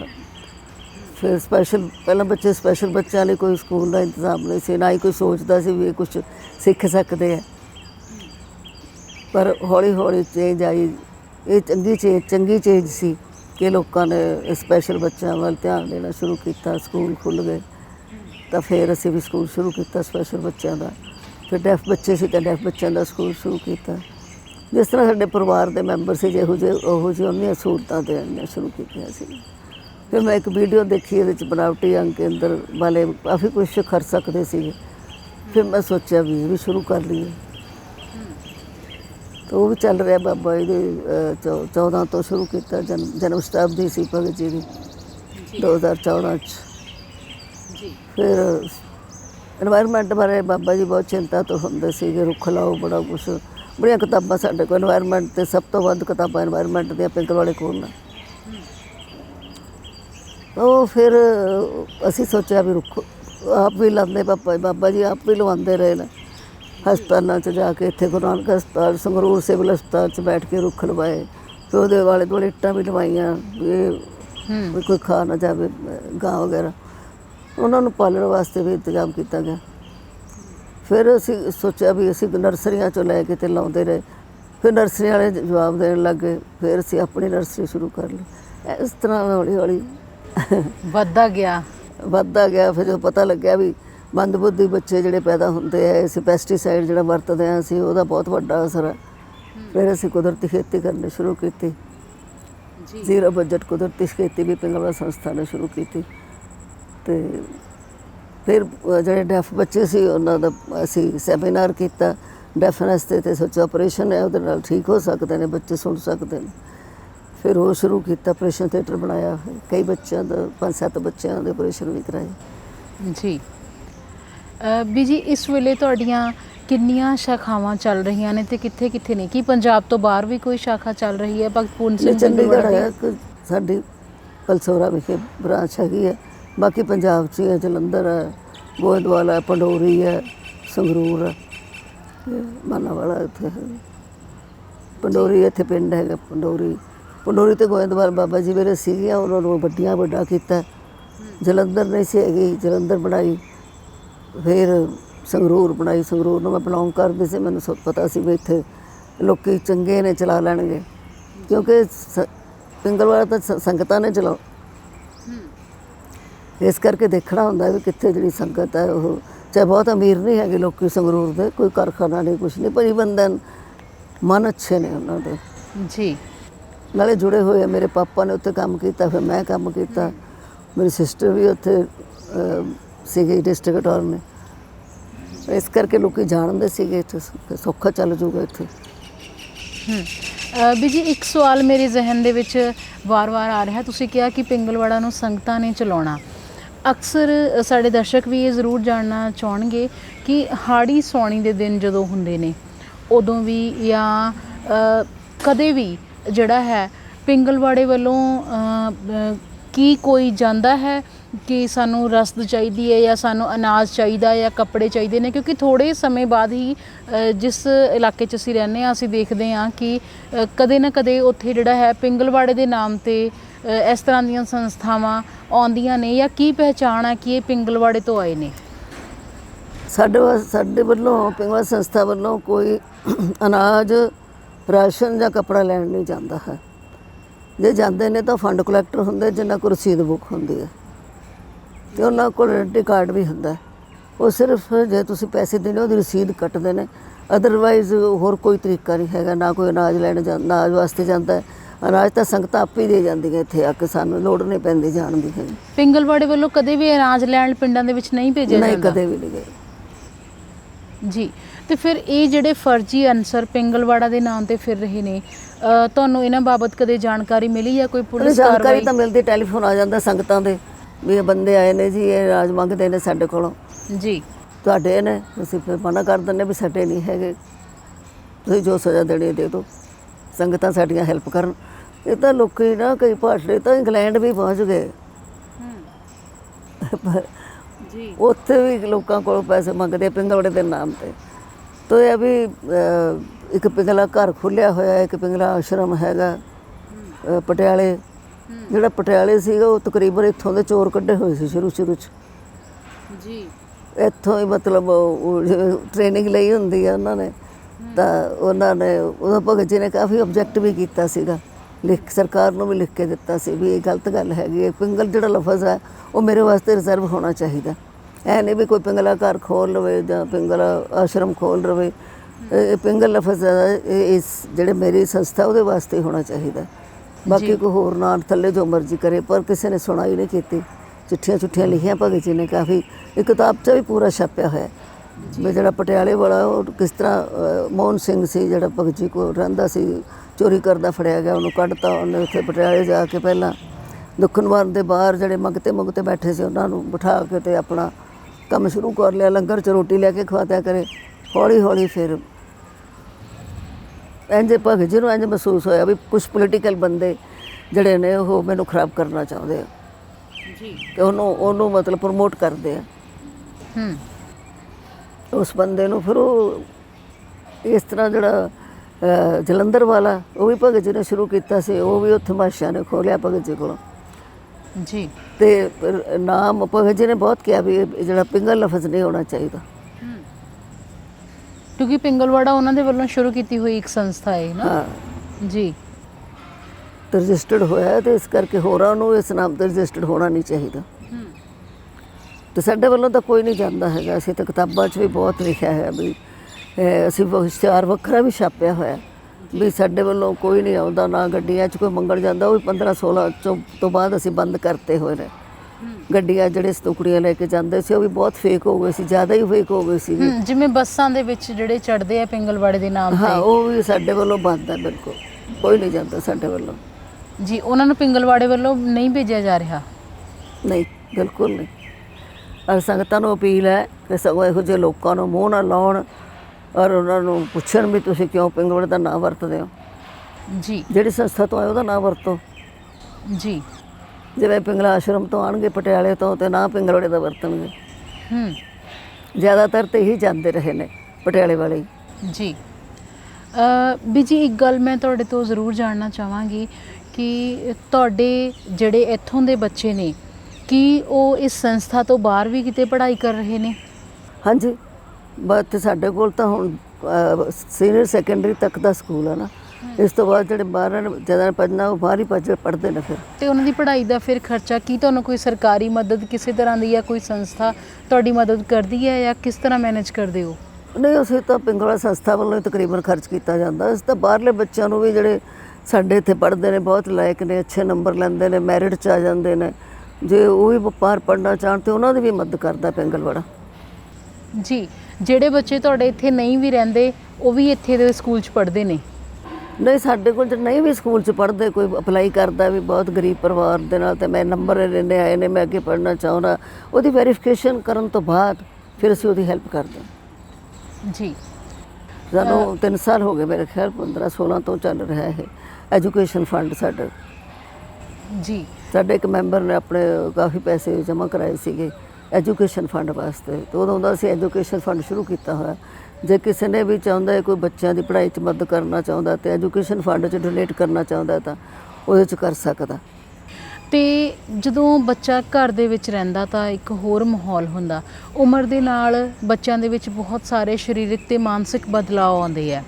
ਤੇ ਖਾਸ ਕਰਕੇ ਜੇ ਮੈਂ ਕੁੜੀਆਂ ਦੀ ਗੱਲ ਕਰਾਂ ਤਾਂ ਉਹਨਾਂ ਨੂੰ ਜਿਹੜਾ ਹੈ ਕਿ ਉਸ ਮੌਕੇ 'ਤੇ ਉਹਨਾਂ ਦੀ ਕਿਸੇ ਤਰ੍ਹਾਂ ਦੀ ਕੋਈ ਕਾਉਂਸਲਿੰਗ ਦਾ ਪ੍ਰਬੰਧ ਤੁਸੀਂ ਕਰਦੇ ਹੋ? ਕਾਉਂਸਲਿੰਗ ਦੇਖੋ, ਅਸੀਂ ਹਰ ਐਤਵਾਰ ਸਾਡੇ ਬੱਚੇ ਸਵੇਰੇ ਪਾਠ ਕਰਦੇ ਆ, ਫਿਰ ਉਸ ਤੋਂ ਬਾਅਦ ਕੀਰਤਨ ਕਰਦੇ ਆ, ਤੇ ਉਸ ਤੋਂ ਬਾਅਦ ਜਦੋਂ ਮੈਂ ਲੋੜ ਸਮਝਦੀ ਆ ਵੀ ਇਹਨਾਂ ਨੂੰ ਕੁਝ ਗਾਈਡੈਂਸ ਦੀ ਲੋੜ ਹੈਗੀ ਹੈ ਤਾਂ ਉੱਥੇ ਗੁਰਦੁਆਰੇ ਕਾਫੀ ਗੱਲ ਕਰ ਦਈਦੀ ਹੈ। ਤੇ ਕੁੜੀਆਂ ਵਾਸਤੇ ਸਪੈਸ਼ਲ ਵੀ ਜਾਣਾ ਪਵੇ ਤੇ ਹੋਸਟਲ ਦੇ ਵਿੱਚ ਜਾ ਕੇ ਆਪ ਵੀ ਕਾਉਂਸਲਿੰਗ ਕਰੀਦੀ ਹੈ। ਤੇ ਕਈ ਵਾਰੀ ਬਾਹਰੋਂ ਵੀ ਜਿਹੜੇ ਸਾਈਕੋਲੋਜੀ ਵਗੈਰਾ ਦੇ, ਫਿਲਾਸਫੀ ਦੇ ਸਟੂਡੈਂਟਸ ਨੇ ਇੱਥੇ ਸੇਵਾ ਕਰਨ ਆਉਂਦੇ ਹਨ। ਇੱਕ ਸਿੰਗਾਪੁਰ ਤੋਂ ਲੜਕੀ ਆਈ ਹੋਈ ਸੀ, ਉਹ ਆਈ ਕਾਉਂਸਲਿੰਗ ਵਾਸਤੇ ਸੀ ਜੀ, ਕਿ ਮੈਂ ਬੱਚਿਆਂ ਦੀ ਕਾਉਂਸਲਿੰਗ ਕਰਨੀ ਹੈਗੀ, ਕਿਉਂਕਿ ਇਹ ਜਿਹੜੇ ਬੱਚੇ ਥੋੜ੍ਹੇ ਜਿਹੇ ਜਿੱਦੀ ਸੁਭਾਅ ਦੇ ਹੋ ਜਾਂਦੇ ਆ, ਕਿਉਂਕਿ ਜੋ ਘਰ 'ਚ ਪਿਆਰ ਮਿਲਦਾ ਉਹਨਾਂ ਸ਼ਾਇਦ ਅਸੀਂ ਨਹੀਂ ਦੇ ਸਕਦੇ, ਜਾਂ ਘਰ 'ਚ ਨਾਲੇ ਕਈ ਜਣੇ ਹੁੰਦੇ ਆ, ਬੱਚਾ ਇੱਕ ਦੋ ਹੁੰਦਾ, ਇੱਥੇ ਬੱਚੇ ਕਈ ਜਾਣੇ ਨੇ ਤੇ ਸਮਝਾਉਣ ਵਾਲੇ ਥੋੜ੍ਹੇ ਹੁੰਦੇ। ਜੀ, ਮੇਰਾ ਸਵਾਲ ਇਹੀ ਸੀ ਵੀ ਜੀ ਕਿ ਇਹ ਬੱਚੇ ਨਾ, ਤੁਸੀਂ ਇਹਨਾਂ ਨਾਲ ਜਿਵੇਂ ਨਾ ਪਿਆਰ ਨਾਲ ਗੱਲ ਕੀਤੀ ਤਾਂ ਉਹ ਉਸ ਚੀਜ਼ ਨੂੰ ਰੋਜ਼ਾਨਾ ਚਾਹੁੰਦੇ ਨੇ, ਚਾਹੇ ਤੁਸੀਂ ਉਹਨਾਂ ਦੇ ਅਧਿਆਪਕ ਹੋ ਜਾਂ ਕੁਛ ਹੋ, ਉਹਨਾਂ ਨੂੰ ਇਹ ਲੱਗਦਾ ਫਿਰ ਕਿ ਇਹ ਜਿਹੜਾ ਖਾਸ ਲਗਾਅ ਹੈ ਇਹ ਜਿਵੇਂ ਬੱਚਿਆਂ ਦੇ ਵਿੱਚ ਹੁੰਦਾ ਨਾ, ਛੋਟੇ ਬੱਚੇ ਤੁਸੀਂ ਕਹਿੰਦੇ ਕਿ ਅਟੈਂਸ਼ਨ ਸੀਕਿੰਗ ਬਿਹੇਵੀਅਰ, ਕਿ ਇਹ ਮੈਨੂੰ ਹੀ ਚਾਹੀਦਾ, ਇਹਨਾਂ ਬੱਚਿਆਂ ਦੇ ਵਿੱਚ ਤੁਹਾਨੂੰ ਕਦੇ ਲੱਗਦਾ ਹੈ ਕਿ ਇਹ ਜਿਹੜੀ ਸਮੱਸਿਆ ਹੈ ਉਹ ਉਮਰ ਦੇ ਨਾਲ ਨਾਲ ਵੱਧਦੀ ਰਹਿੰਦੀ ਉਹਨਾਂ ਦੀ? ਵੇਖੋ, ਜਿੰਨਾ ਮਤਲਬ ਘਰ 'ਚ ਇੰਨੇ ਜਾਣੇ ਇੱਕ ਨੂੰ ਦੇ ਸਕਦੇ ਅਟੈਂਸ਼ਨ, ਉਹਨਾਂ ਤਾਂ ਨਹੀਂ ਦਿੱਤਾ ਜਾ ਸਕਦਾ। ਜੋ ਸੱਚ ਹੈ ਉਹ ਤਾਂ ਸੱਚ ਹੀ ਹੈ, ਪਰ ਆਪਣੇ ਵੱਲੋਂ ਅਸੀਂ ਪੂਰੀ ਕੋਸ਼ਿਸ਼ ਕਰਦੇ ਹਾਂ, ਸਾਡੇ ਮੈਂਬਰ ਵੀ ਕੋਸ਼ਿਸ਼ ਕਰਦੇ ਆ ਵੀ ਇਹਨਾਂ ਨਾਲ ਥੋੜ੍ਹਾ ਟਾਈਮ ਬਿਤਾਇਆ ਜਾਵੇ, ਇਹਨਾਂ ਨੂੰ ਆਪਣਤ ਦੀ ਫੀਲਿੰਗ ਆਵੇ, ਇਹਨਾਂ ਨੂੰ ਇੱਦਾਂ ਨਾ ਲੱਗੇ ਵੀ ਵੈਸੇ ਉਂਝ ਤਾਂ 1-2 ਬੱਚੇ ਅਡੋਪਟ ਹੋ ਕੇ ਗਏ ਵੀ ਸੀ ਬਾਹਰ, ਵਾਪਸ ਆ ਗਏ, ਹੂੰ ਇਹਦਾ ਮਤਲਬ ਹੁਣ ਜਿਵੇਂ ਪੜ੍ਹਦੀਆਂ ਨੇ ਸਾਡੀਆਂ ਕੁੜੀਆਂ ਹੋਸਟਲ 'ਚ, ਉਹਨਾਂ ਨੂੰ ਇੰਝ ਹੀ ਤਾਂਘ ਹੁੰਦੀ ਹੈ ਵੀ ਛੁੱਟੀਆਂ ਹੋਈਆਂ ਅਸੀਂ ਵੀ ਜਾਈਏ, ਬਾਕੀ ਸਭ ਘਰ ਗਏ। ਇੱਥੇ ਆ ਕੇ ਕੁਝ ਜ਼ਿਆਦਾ ਕੰਫਰਟੇਬਲ ਫੀਲ ਕਰਦੀਆਂ ਨੇ। ਜੀ ਦੇਖਿਆ ਹੀ ਹੋਣਾ ਜਿਹੜੇ ਤੁਹਾਡੇ ਕੋਲ 2 ਬੱਚੀਆਂ ਜੀ, ਪੜ੍ਹਦੀਆਂ ਬਿਲਕੁਲ। ਨੇ, ਉਹਨਾਂ ਦਾ ਬਿਹੇਵੀਅਰ ਵੀ ਤੁਸੀਂ ਦੇਖਿਆ ਹੋਣਾ। ਸਗੋਂ ਜਿਵੇਂ ਅੰਮ੍ਰਿਤਾ, ਇਹਨੂੰ ਤਾਂ ਮੈਂ ਸਪੈਸ਼ਲ ਕਿਹਾ ਬਟ ਤੂੰ, ਇਹਨਾਂ ਨੂੰ ਮੈਂ ਗਾਈਡ ਵੀ ਕਰਦੀ ਹਾਂ ਵੀ ਤੂੰ ਕਿਹੜਾ ਸਬਜੈਕਟ ਲੈਣਾ ਤੁਸੀਂ। ਇਹਨੂੰ ਮੈਂ ਇੱਕ ਵਾਰੀ ਕਿਹਾ ਮੈਂ ਤੂੰ ਜਰਨਲਿਜ਼ਮ ਲੈ ਲਾ, ਤਾਂ ਚਲੋ ਖੈਰ ਸੀ ਐਕਸੈਪਟਡ। ਮਨਜੋਤ ਆ ਸਾਡੀ ਲੜਕੀ, ਉਹਨੂੰ ਮੈਂ ਕਿਹਾ ਤੂੰ ਜੋਗਰਾਫੀ ਲੈ, ਜੋਗਰਾਫੀ ਤੇ ਇਕਨੋਮਿਕਸ ਬਹੁਤ ਵਧੀਆ ਸਬਜੈਕਟ ਹੈ। ਤੇ ਇਦਾਂ ਵੀ ਗਾਈਡ ਕਰੀਦਾ ਬੱਚਿਆਂ ਨੂੰ। ਫਿਰ ਬਾਹਰ ਜਾ ਕੇ ਜਦੋਂ ਬਾਹਰ ਭੇਜੀਦਾ, ਸਮਝਾ ਕੇ ਭੇਜੀਦਾ ਵੀ ਬਾਹਰ ਜਾਣਾ ਤਾਂ ਕਿਵੇਂ ਰੱਖਣਾ, ਕਿਵੇਂ ਰਹਿਣਾ, ਦੂਜਿਆਂ ਨਾਲ ਕਿਵੇਂ ਵਰਤਾਓ ਕਰਨਾ। ਆਪਣੀ ਕੋਸ਼ਿਸ਼ ਹੁੰਦੀ ਹੈ ਵੀ ਟਾਈਮ ਕਾਫੀ ਲਾਉਣਾ ਪੈਂਦਾ ਫਿਰ। ਜੀ ਬੀਜੀ, ਕੀ ਇੱਥੋਂ ਦੇ ਬੱਚਿਆਂ ਦੇ ਵਿਆਹ ਵੀ ਹੁੰਦੇ ਨੇ? ਹਾਂਜੀ, ਬਹੁਤ ਸਾਰਿਆਂ ਦੇ, ਮੁੰਡਿਆਂ ਦੇ ਵੀ ਹੋ ਗਏ, ਕੁੜੀਆਂ ਦੇ ਵੀ ਹੋ ਗਏ ਵਿਆਹ, ਤਾਂ ਕਾਫੀ ਬੱਚਿਆਂ ਦੇ ਹੋ ਗਏ। ਅੱਛਾ, ਵਿਆਹ ਤੋਂ ਬਾਅਦ ਵੀ ਐਵੇਂ ਆਉਂਦੀਆਂ ਉਹ, ਜਿਵੇਂ ਪੇਕੇ ਘਰ ਆਈਦਾ ਹੈਗਾ, ਉਹਨਾਂ ਦੀ ਕੋਈ ਪ੍ਰੋਬਲਮ ਹੋਵੇ ਤਾਂ ਵੀ ਆਉਣਾ ਹੁੰਦਾ। ਉੱਦਾਂ ਵੀ ਬਰਸੀ ਤੇ ਬਾਬਾ ਜੀ ਦੀ ਬਰਸੀ ਸਭ ਨੂੰ ਬੁਲਾ ਲਈਦਾ, ਫਿਰ ਥੋੜ੍ਹੇ ਪੈਸੇ ਪੂਸੇ ਦੇ ਕੇ ਭੇਜੀਦੇ ਆ। ਜੀ ਤੇ ਕਈ ਵਾਰੀ ਡਿਲੀਵਰੀ ਕਰਨ ਵੀ ਆ ਜਾਂਦੀਆਂ। ਤੇ ਇੱਦਾਂ ਹੀ ਉਹਨਾਂ ਦਾ ਇੱਕ ਪੈਰੈਂਟਲ ਹੋਮ ਬਣਿਆ ਹੋਇਆ ਹੈ। ਤੇ ਜਿਵੇਂ ਇਹ ਤਾਂ ਆਉਂਦੇ ਆ ਸਾਡੇ ਕਈ ਮਰੀਜ਼ ਵੀ ਰਾਜੀ ਹੋ ਕੇ ਘਰਾਂ ਨੂੰ ਭੇਜ ਦਿੰਦੇ ਆ ਨਾ, ਉਹ ਵੀ ਕਈ ਵਾਰੀ ਘਰ 'ਚ ਥੋੜ੍ਹਾ ਮਿਸਬਿਹੇਵ ਕੋਈ ਕਰੇ ਤੇ ਆ ਜਾਂਦੀਆਂ ਨੇ, ਮੈਨੂੰ ਉਹਨੇ ਮਾਰਿਆ, ਮੇਰੇ ਭਰਾ ਨੇ, ਮੈਂ ਨਹੀਂ, ਮੈਂ ਆ ਗਈ ਹਾਂ ਇੱਥੇ, ਮਤਲਬ ਤੇ ਦਾਅਵੇ ਨਾਲ ਆਉਂਦੇ ਆ। ਜੀ ਤੁਸੀਂ ਕਿਹਾ ਕਿ ਕਈ ਬੱਚੇ ਗੋਦ ਲੈ ਜਾਂਦੇ ਨੇ ਲੋਕੀ ਇੱਥੋਂ। ਇਹ ਉਹਨੇ ਸਰਕਾਰ ਨੇ ਕਰ ਲਿਆ ਨਾ ਜੀ, ਅਸੀਂ ਉੱਦਾਂ ਤਾਂ ਨਹੀਂ ਸੀ ਦਿੰਦੇ ਹੈਗੇ ਜਲਦੀ ਜਲਦੀ।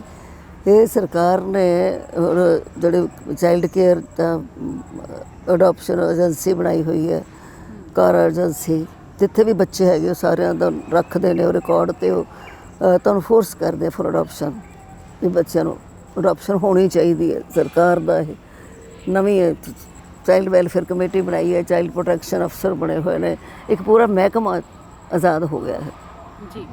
ਤੇ ਅਸੀਂ ਮਨ ਕਰਕੇ ਅਟੈਚਡ ਹੋ ਜਾਂਦੇ ਬੱਚੇ ਨਾਲ, ਤੇ ਸਾਨੂੰ ਬੜਾ ਔਖਾ ਲੱਗਦਾ ਹੈਗਾ। ਜਾਂ ਤਾਂ ਫਿਰ ਸਾਡੇ ਰੂਲ ਵੱਖਰੇ ਸੀ ਵੀ ਅਗਲੇ ਦਾ ਬੱਚਾ ਹੋ ਹੀ ਨਹੀਂ ਸਕਦਾ ਤਾਂ ਅਸੀਂ ਅਡੋਪਸ਼ਨ ਕਰਾਉਂਦੇ ਸੀ, ਨਾਲੇ ਸਾਡਾ ਨੋਨ ਬੰਦਾ ਹੋਵੇ ਬੱਚੇ ਦਾ, ਅਸੀਂ ਫੋਲੋਅਪ ਕਰਦੇ ਰਹੀਏ ਵੀ ਠੀਕ ਰੱਖ ਰਿਹਾ ਕਿ ਨਹੀਂ ਰੱਖ ਰਿਹਾ। ਫਿਰ ਇਹਨਾਂ ਨੇ ਤਾਂ ਰੂਲ ਵੱਖਰੇ ਬਣਾ ਦਿੱਤੇ, ਜੇ ਪਹਿਲਾਂ ਕਿਸੇ ਦੇ ਆਲਰੇਡੀ ਬੱਚਾ ਹੈਗਾ ਉਹ ਵੀ ਅਡੋਪਟ ਕਰ ਸਕਦਾ, ਉਹ ਸਾਨੂੰ ਨਹੀਂ ਠੀਕ ਲੱਗ ਰਹੇ ਇਹਨਾਂ ਦੇ ਰੂਲ। ਤਾਂ ਅਸੀਂ ਤਾਂ ਹੁਣ ਸੋਚਿਆ ਵੀ ਸਾਡੇ ਕੋਲ ਤਾਂ ਤੁਸੀਂ ਨੋਰਮਲ ਬੱਚੇ ਆਣੇ ਨਾ, ਅਸੀਂ ਅਬ ਨੋਰਮਲ ਹੀ ਰੱਖ ਲਾਂਗੇ, ਕਿਉਂਕਿ ਸਰਕਾਰ ਦੀ ਇੰਟਰਫੇਰੈਂਸ ਹੋ ਗਈ ਹੁਣ ਕਾਫੀ ਇਸ ਸਭ 'ਚ, ਅਡੋਪਸ਼ਨ ਦੇ ਚੱਕਰ 'ਚ। ਜੀ ਬੀਜੀ, ਤੁਸੀਂ ਸਰਕਾਰ ਦੀ ਗੱਲ ਕੀਤੀ ਹੈ ਤਾਂ ਤੁਹਾਨੂੰ ਇਸ ਸੰਸਥਾ ਨੂੰ ਕੋਈ ਸਰਕਾਰੀ ਮਦਦ ਨਹੀਂ ਹੈ। ਜਿਵੇਂ ਅਸੀਂ ਤੁਹਾਡੇ ਨਾਲ ਗੱਲ ਕਰਨ ਤੋਂ ਪਹਿਲਾਂ ਅਸੀਂ ਸਾਰਾ ਆਲੇ ਦੁਆਲੇ ਜੋ ਪ੍ਰਬੰਧ ਦੇਖਿਆ, ਤੁਹਾਡੇ ਕੋਲ ਵੱਖ-ਵੱਖ ਤਰ੍ਹਾਂ ਦੇ ਵੱਖ-ਵੱਖ ਉਮਰ ਵਰਗ ਦੇ ਬੱਚੇ ਨੇ, ਉਹਨਾਂ ਦੇ ਵਿੱਚ ਨੋਰਮਲ ਬੱਚੇ ਵੀ ਨੇ, ਅਬ ਨੋਰਮਲ ਵੀ ਨੇ, ਬਜ਼ੁਰਗ ਵੀ ਨੇ, ਤੇ ਜਿਹੜੇ ਕਿਸੇ ਨਾ ਕਿਸੇ ਕਾਰਨ ਕਰਕੇ ਸਰੀਰਕ ਤੌਰ 'ਤੇ ਨਹੀਂ ਤੰਦਰੁਸਤ ਹੈਗੇ, ਉਸ ਤਰ੍ਹਾਂ ਦੇ ਵੀ ਤੁਹਾਡੇ ਕੋਲ ਮਰੀਜ਼ ਹੈਗੇ ਨੇ। ਤੇ ਇਹਨਾਂ ਸਾਰਿਆਂ ਦੀ ਜਿਹੜੀ ਦੇਖ ਰੇਖ ਹੈ ਉਹ ਵੀ ਬਹੁਤ ਵਧੀਆ ਢੰਗ ਨਾਲ ਤੁਸੀਂ ਸਾਰਾ ਪ੍ਰਬੰਧ ਕੀਤਾ ਹੋਇਆ। ਤੇ ਤੁਹਾਨੂੰ ਸਰਕਾਰੀ ਮਦਦ, ਫਿਰ ਮੈਂ ਉਹੀ ਗੱਲ ਕਰ ਰਹੀ ਹਾਂ ਕਿ ਕੋਈ ਨਹੀਂ ਹੈ। ਮੈਂ ਇੱਕ ਸਵਾਲ ਜ਼ਰੂਰ ਜਾਣਨਾ ਚਾਹੂੰਗੀ ਕਿ ਇਸ 'ਤੇ ਵੀ ਤੁਹਾਨੂੰ ਕੋਈ ਜਿਹੜਾ ਹੈ GST ਦੇਣੀ ਪੈਂਦੀ ਹੈ? ਹਾਂ ਜੀ, ਜੋ ਅਸੀਂ ਬਾਜ਼ਾਰੋਂ ਖਰੀਦਦੇ ਆ ਉਹਦੇ ਵਾਸਤੇ ਸਾਰਿਆਂ ਤੇ GST ਜਿਹੜੀ ਲੱਗਦੀ ਆ ਉਹ ਦੇਣੀ ਪੈਂਦੀ ਸਰ, ਚਾਹੇ ਉਹ ਮਨੁੱਖੀ ਅੰਗ ਹੀ ਕਿਉਂ ਨਾ ਹੋਣ। ਨਹੀਂ, ਅੰਗ ਤੇ ਨਹੀਂ ਸਾਨੂੰ ਲੋੜ ਪੈਂਦੀ ਇਹਨਾਂ ਕੋਲ ਲੈਣ ਦੀ। ਨਹੀਂ, ਫਰਜ਼ ਕਰੋ ਅਪਲਾਇੰਸਿਸ ਹੈ, ਜਿਵੇਂ ਕਿਸੇ ਦੀ ਹੱਡੀ ਟੁੱਟ ਗਈ, ਪਲੇਟ ਪਾਉਣੀ ਪੈਂਦੀ ਹੈ, ਉਹਦੇ ਤੇ ਜੋ ਵੀ ਹੈ ਰੂਲ GST ਦਾ ਵਗੈਰਾ ਦਾ ਸਭ ਕੁਛ ਕਰ ਦਿੰਦੇ ਪਏ। ਤੇ ਜੋ ਤੁਹਾਨੂੰ ਦਾਨ ਆਉਂਦਾ ਹੈ ਉਸ 'ਤੇ ਵੀ ਸਰਕਾਰ ਨੂੰ ਕੋਈ ਹਿੱਸਾ ਜਾਂਦਾ ਹੈ? ਜਿਹੜਾ ਦਾਨ ਦੇ ਉੱਤੇ ਇਹਨਾਂ ਨੇ ਬੜੀਆਂ ਹੋਰ ਲਾ ਦਿੱਤੀਆਂ ਨਾ ਵੀ ਨਕਦ 2000 ਤੋਂ ਵੱਧ ਤੁਸੀਂ ਇਨਕਮ ਟੈਕਸ ਐਗਜ਼ੈਂਪਸ਼ਨ ਨਹੀਂ ਹੈਗੀ। ਫਿਰ ਤੁਸੀਂ ਜਿਹੜੀ ਰਸੀਦ ਦਿੰਦੇ ਆ ਅਸੀਂ ਉਹਦੇ 'ਤੇ ਦਾਨੀ ਬੜੇ ਦੁਖੀ ਹੋ ਜਾਂਦੇ ਆ ਵੀ ਜਦੋਂ ਅਸੀਂ ਉਹਨਾਂ ਦਾ ਆਧਾਰ ਕਾਰਡ ਨੰਬਰ ਮੰਗਦੇ ਆ ਜਾਂ ਪੈਨ ਕਾਰਡ ਨੰਬਰ ਮੰਗਦੇ ਆ। ਇਹ ਕੰਪਲਸਰੀ ਕਰਤਾ ਗੌਰਮੈਂਟ ਨੇ ਵੀ ਨਹੀਂ ਤਾਂ ਫਿਰ ਇਹ ਮੰਨਿਆ ਜਾਏਗਾ ਕਿ ਇਹ ਜਿਹੜਾ ਡੋਨੇਸ਼ਨ ਹੈ ਅਨਨੋਨ ਪਰ ਬੰਦਿਆਂ ਤੋਂ ਆਇਆ, ਉਹਦੇ 30% ਟੈਕਸ ਲੱਗੂਗਾ। ਇਹਦੇ ਲਈ ਬੜੀ ਲੜਾਈ ਕਰਨੀ ਪਈ ਸਾਨੂੰ, ਖਾਸ ਤੌਰ 'ਤੇ ਜਿਹੜੇ ਗੋਲਕਾਂ ਦਾ ਪੈਸਾ ਸੀਗਾ, ਕੋਈ 10 ਰੁਪਏ ਪਾਏ, ਕੋਈ 50 ਰੁਪਏ, ਕੋਈ 100 ਰੁਪਏ ਪਾਉਂਦਾ, ਕੁਝ ਜਿਵੇਂ ਆਪਣੇ ਕਿਸੇ ਦੀ ਮਰਜ਼ੀ ਹੈ। ਡੋਨੇਸ਼ਨ ਪਾ ਦਿੰਦੇ ਗੋਲਕ ਦੇ ਵਿੱਚ, 1000 ਵੀ ਪਾ ਦਿੰਦੇ ਆ। ਤਾਂ ਸਾਨੂੰ ਸ਼ੁਰੂ 'ਚ ਕਹਿੰਦੇ ਸੀ ਵੀ ਇਹਦੇ 'ਤੇ ਵੀ ਅਸੀਂ 30% ਟੈਕਸ ਲੈਣਾ ਜੀ, ਕਿਉਂਕਿ ਇਹ ਪਤਾ ਨਹੀਂ ਕਿਹਦੇ ਪੈਸੇ ਨੇ। ਜਿਹੜੇ ਅਨਨੋਨ ਡੋਨੇਸ਼ਨ ਹੈ ਉਹਦੇ 'ਤੇ 30% ਟੈਕਸ। ਉਹਦੇ ਲਈ ਫਿਰ ਸਾਨੂੰ ਇਨਕਮ ਟੈਕਸ ਵਾਲਿਆਂ ਨਾਲ ਲੜਾਈ ਲੜਨੀ ਪਈ ਹੈ ਪੂਰੀ, ਵੀ ਅਸੀਂ ਇਹ ਫਿਰ ਉਹਨੂੰ ਮਤਲਬ ਲੀਗਲੀ ਲੜਾਈ ਲੜਨੀ ਪਈ ਹੈ। ਤਾਂ ਹੁਣ ਉਹ ਦੋ ਤਿੰਨ ਗਾਂ ਦੀ ਗਾਂ ਅਪੀਲ ਕਰਦੇ ਰਹੇ, ਪਰ ਹੁਣ ਫੈਸਲਾ ਹੋ ਗਿਆ ਵੀ ਜਿੱਥੇ ਇਹਨਾਂ ਦੀ ਜਿਹੜੀ ਵੀ ਇਹਨਾਂ ਦੀ ਸੁਪਰੀਮ ਕੋਰਟ ਹੈ ਇਨਕਮ ਟੈਕਸ ਦੀ, ਉਹਦੇ 'ਚ ਫੈਸਲਾ ਹੋ ਗਿਆ ਵੀ ਨਹੀਂ ਲੱਗੇਗਾ, ਇਹਦੇ 'ਚ ਗੋਲਕਾਂ ਦੇ ਪੈਸੇ 'ਤੇ ਨਹੀਂ ਲੱਗੇਗਾ ਟੈਕਸ। ਕਿੰਨਾ ਔਖਾ ਲੱਗਦਾ ਸੀ ਵੀ ਤੁਸੀਂ ਹੁਣ ਸੰਗਤ ਨੂੰ ਜੇ ਅਸੀਂ ਕਹੀਏ ਆਧਾਰ ਕਾਰਡ ਦੇ, ਪੈਨ ਕਾਰਡ ਦੇ, ਤੇ ਉਹਨੂੰ ਬੜਾ ਔਖਾ ਲੱਗਦਾ, ਉਹਨੂੰ ਬੜਾ ਔਖਾ ਲੱਗਦਾ। ਵੀ ਅਸੀਂ ਨਹੀਂ ਦਿੰਦੇ ਹੈਗੇ ਸੀ ਕਿ ਵੀ ਫਿਰ 30% ਟੈਕਸ ਲੈ ਜੂਗੀ ਗੌਰਮੈਂਟ, ਤੁਹਾਡੀ ਮਰਜ਼ੀ ਹੈ, ਨਹੀਂ ਦੇਣਾ ਤਾਂ ਨਾ ਦਿਓ ਜੀ। ਵੀ ਜੀ ਖਾਸ ਕਰਕੇ ਜਿਹੜੀਆਂ 30% ਹੈ, ਛੋਟਾ ਨਹੀਂ ਹੈਗਾ। 100 ਚੋਂ 30 ਲੈ ਗਈ ਸਰਕਾਰ, ਤਾਂ 70 ਰੁਪਏ ਰਹਿ ਗਏ, 70 ਰੁਪਏ ਰਹਿ ਜਾਂਦੇ ਆ ਜੀ। ਖਾਸ ਕਰਕੇ ਜਿਹੜੀਆਂ ਤੁਹਾਡੇ ਕੋਲ ਬੱਚੀਆਂ ਰਹਿ ਰਹੀਆਂ ਨੇ, ਕੀ ਜਾਂ ਜਿਹੜਾ ਵੀ ਇੱਥੋਂ ਦਾ ਮੈਂਬਰ ਹੈ ਇਸ ਪਰਿਵਾਰ ਦਾ, ਕੀ ਤੁਹਾਡੇ ਕੋਈ ਖਾਸ ਨਿਯਮ ਨੇ ਜਿਨ੍ਹਾਂ ਦੀ ਉਹਨਾਂ ਨੂੰ ਪਾਲਣਾ ਕਰਨੀ ਪੈਂਦੀ ਹੈ? ਇਹ ਤਾਂ ਇੱਕ ਕਿਸਮ ਨਾਲ ਘਰ ਵਾਂਗੂ ਹੀ ਹੈ, ਜਿਵੇਂ ਇੱਕ ਪਰਿਵਾਰ 'ਚ ਹੁੰਦਾ ਹੈ। ਨਹੀਂ ਬੱਚੇ ਪੁੱਛ ਕੇ ਹੀ ਜਾਣਗੇ ਬਾਹਰ, ਐਵੇਂ ਨਹੀਂ ਜਾਣਗੇ, ਜਾਂ ਅਸੀਂ ਲੈ ਕੇ ਜਾਵਾਂਗੇ ਤਾਂ ਜਾਣਗੇ ਬਾਹਰ। ਅਤੇ ਉਹ ਤਾਂ ਰਿਸਟ੍ਰਿਕਸ਼ਨਸ ਤਾਂ ਹੈਗੇ ਹੀ ਹੈ। ਨਸ਼ਾ ਇੱਥੇ ਕੋਈ ਨਹੀਂ ਕਰ ਸਕਦਾ, ਅੰਦਰ ਕੋਈ ਸਿਗਰਟ ਨਹੀਂ ਪੀ ਸਕਦਾ, ਕੁਛ ਨਹੀਂ, ਇਹੋ ਜਿਹਾ ਕੁਛ ਨਹੀਂ ਹੋ ਸਕਦੀ। ਉਹ ਰੂਲ ਰੈਗੂਲੇਸ਼ਨਸ ਤਾਂ ਹੈਗੇ ਹੀ ਹੈ। ਪੇਸ਼ੈਂਟਸ ਨੂੰ ਅਸੀਂ ਅਲਾਓ ਹੀ ਨਹੀਂ ਕਰ ਸਕਦੇ ਬਾਹਰ ਜਾਣ ਦਾ, ਅਤੇ ਆਪਣੇ ਬੱਚਿਆਂ ਨੂੰ ਵੀ ਅਸੀਂ ਆਪ ਹੀ ਲੈ ਕੇ ਜਾਈਏ, ਜਾਂ ਕੋਈ ਇੰਚਾਰਜ ਹੋਵੇ ਉਹ ਨਾਲ ਜਾਵੇ, ਜਿਵੇਂ ਹੋਸਟਲ ਦੇ ਵਿੱਚ ਹੁੰਦਾ ਉਵੇਂ ਹੀ ਹੈ। ਬਾਕੀ ਅੰਦਰ ਖਾਣ ਪੀਣ ਦੇ, ਪੜ੍ਹਨ ਦੀ ਖੁੱਲ੍ਹ ਹੈ ਪੂਰੀ, ਵੀ ਤੁਸੀਂ ਆਪਣਾ ਜੋ ਪੜ੍ਹਨ ਦਾ ਪੂਰਾ ਹੀ ਹੈ, ਜਿੰਨਾ ਟਿਊਸ਼ਨ ਰੱਖਾ ਟਿਊਸ਼ਨ ਰੱਖ ਦਿੰਦੇ ਹਾਂ, ਸਭ ਕੁਛ। ਪੜ੍ਹਾਈ ਵਿੱਚ ਕੋਈ ਜੋ ਸਹੂਲਤ ਦੀ ਕਮੀ ਨਹੀਂ ਹੈ ਜੀ। ਅਤੇ ਸਾਡੇ ਤਾਂ ਸਕੂਲ ਦੀ ਪੜ੍ਹਾਈ ਵੀ ਬਹੁਤ ਅੱਛੀ ਹੈ। ਬੱਚੇ ਮੈਰਿਟ 'ਤੇ ਆਉਂਦੇ, ਬਾਹਰੋਂ ਜਿਹੜੇ ਪੜ੍ਹਨ ਆਉਂਦੇ ਉਹ ਵੀ ਮੈਰਿਟ 'ਤੇ ਆਉਂਦੇ ਕਈ ਵਾਰੀ। 97% ਹੁਣ 8ਵੀਂ ਦਾ ਸੀਗਾ, 97.4 97.6 ਇੰਨੇ % ਮਾਰਕਸ ਹੋ ਜਾਏ ਬੋਰਡ ਦੇ ਪੇਪਰਾਂ 'ਚ ਜੀ। ਵੀ ਜੀ ਇਸ ਵੇਲੇ ਪਿੰਗਲਵਾੜਾ ਪਰਿਵਾਰ ਦੇ ਚੱਲਦੀ ਇੱਥੇ ਕਿਸੇ ਦੀ ਨਾ ਟੀਚਰ ਅਸੀਂ ਰੱਖਣਾ, ਕਿਸੇ ਦੀ ਸਿਫਾਰਿਸ਼ ਨਹੀਂ ਚੱਲਦੀ ਜੀ। ਉਹ ਪੂਰਾ ਟਰਸਟ ਹੋ ਕੇ ਤੇ ਮਾਰਕਸ ਵੀ ਨਹੀਂ ਟੈਸਟ ਲੈ ਕੇ ਵੀ ਬਾਕੀ ਇਹ ਪੜ੍ਹਾ ਸਕਦਾ ਤਾਂ, ਅਦਰਵਾਈਜ਼ ਜੇ ਕੋਈ ਸਿਫਾਰਿਸ਼ ਤਾਂ ਕੋਈ ਨਾ, ਮਰੀਜ਼ ਰੱਖਣ ਦੀ ਕੋਈ ਸਿਫਾਰਿਸ਼ ਚੱਲਦੀ ਹੈ। ਲੋਕੀ ਚਾਹੁੰਦੇ ਆ ਜਿਨ੍ਹਾਂ ਦੇ ਘਰ ਹੈਗੇ ਨੇ ਘਰ ਮਰੀਜ਼, ਉਹ ਇੱਥੇ ਪਿੰਗਲਵਾੜੇ ਛੱਡ ਜਾਣ, ਪਰ ਅਸੀਂ ਸਿਰਫ ਲਵਾਰਸ ਨੂੰ ਦਾਖਲ ਕਰਦੇ ਹਾਂ ਜਿਨ੍ਹਾਂ ਦਾ ਕੋਈ ਵਾਰਸ ਨਹੀਂ ਹੈਗਾ ਜੀ। ਪਿੰਗਲਵਾੜਾ ਸੰਸਥਾ ਚਾਹੁੰਦੀ ਹੈ ਵੀ ਘਰ ਦੇ ਜਿਹੜੇ ਮੈਂਬਰ ਨੇ, ਰਿਸ਼ਤੇਦਾਰ ਨੇ, ਉਹ ਆਪ ਸੇਵਾ ਕਰਨ ਆਪਣੇ ਘਰਦਿਆਂ ਦੀ। ਪਿੰਗਲਵਾੜਾ ਕਿਉਂ ਕਰੇ ਉਹਨਾਂ ਦੀ ਸੇਵਾ? ਅਸੀਂ ਫਿਰ ਸਾਡੇ 'ਤੇ ਬੜਾ ਆਸਾਨ ਕਰਨਗੇ, ਅਸੀਂ ਪੈਸੇ ਦਿੰਦੇ ਹਾਂ, ਅਸੀਂ ਦਾਨ ਦਿੰਦੇ ਹਾਂ, ਸਾਡਾ ਮਰੀਜ਼ ਕਿਉਂ ਨਹੀਂ ਰੱਖਦੇ ਹੈਗੇ? ਮੈਂ ਕਹਿਣਾ ਉਹ ਰੂਲ ਦੇ ਮੁਤਾਬਕ ਹੀ ਚੱਲਿਆ ਜਾਊਗਾ। ਜਿਨ੍ਹਾਂ ਦੇ ਭੈਣ ਭਰਾ, ਮਾਂ ਪਿਓ, ਤਾਇਆ ਚਾਚਾ, ਭੂਆ ਮਾਸੀ ਹੈਗੇ, ਉਹ ਆਪੇ ਸੰਭਾਲੋ ਤੁਸੀਂ ਜੀ। ਹੁਣ ਬੜਾ ਰਿਵਾਜ ਇੱਕ ਹੋਰ ਚੱਲਿਆ, ਇਹ ਜੀ ਇੱਕ ਮਰੀਜ਼ ਹੈ, ਉਹਦੀਆਂ 5 ਭੈਣਾਂ ਨੇ, ਉਹ ਵਿਆਹੀਆਂ ਹੋਈਆਂ। ਮੈਂ ਕਿਹਾ ਵਿਆਹੀਆਂ ਕਿ ਫਾਇ ਟੰਗੀਆਂ? ਰਾਦਰ 5 ਭੈਣਾਂ ਦੇ ਨਾਲ 5 ਜੀਜੇ ਵੀ ਹੋ ਗਏ, 10 ਜਣੇ ਹੋ ਗਏ ਸੰਭਾਲਣ ਵਾਲੇ ਜੀ। ਇਹ ਥੋੜ੍ਹੇ ਇਹ ਨਹੀਂ ਮੈਨੂੰ ਸਮਝ ਆਈ ਹਾਲੇ ਤੱਕ, ਵੀ ਹਜੇ ਤੱਕ ਸਾਡੀ ਸਮਾਜ 'ਚ ਇਹ ਸਮਝਿਆ ਜਾਂਦਾ ਵੀ ਜੇ ਵਿਆਹੀ ਗਈ ਉਹ ਤਾਂ ਆਪਣੇ ਭਰਾ ਦੀ ਸੇਵਾ ਕਰ ਹੀ ਨਹੀਂ ਸਕਦੀ, ਜਿਵੇਂ ਨਾ ਮਾਂ ਪਿਓ ਦੀ ਕਰ ਸਕਦੀ, ਨਾ ਭਰਾ ਦੀ ਕਰ ਸਕਦੀ। ਕਿਉਂ? ਪਰ ਜੇ ਕੁੜੀਆਂ ਨੂੰ ਪੂਰਾ ਹੱਕ ਹੈ, ਪ੍ਰੋਪਰਟੀ 'ਚ ਵੀ ਹੱਕ ਹੈ, ਪੜ੍ਹਾਈ ਕਰਨ 'ਚ ਵੀ ਪੂਰਾ ਹੱਕ ਹੈ, ਤੇ ਫਿਰ ਸਭ ਸੇਵਾ ਕਰਨ 'ਚ ਵੀ ਪੂਰਾ ਹੱਕ ਹੋਣਾ ਚਾਹੀਦਾ। ਪਿੱਛੇ ਜੇ ਸੁਪਰੀਮ ਕੋਰਟ ਦਾ ਇਹ ਫੈਸਲਾ ਵੀ ਆਇਆ ਕੁੜੀਆਂ ਨੂੰ ਜੀ। ਇਹ ਨਹੀਂ ਮੈਂ ਇਸ ਗੱਲੋਂ ਮੈਂ ਕੁੜੀਆਂ ਦੇ ਬਿਲਕੁਲ ਨਹੀਂ ਜੀ, ਉਹ ਫਿਰ ਸਹੁਰੇ ਘਰ ਨਹੀਂ ਪਸੰਦ ਕਰਦੇ, she will have to struggle.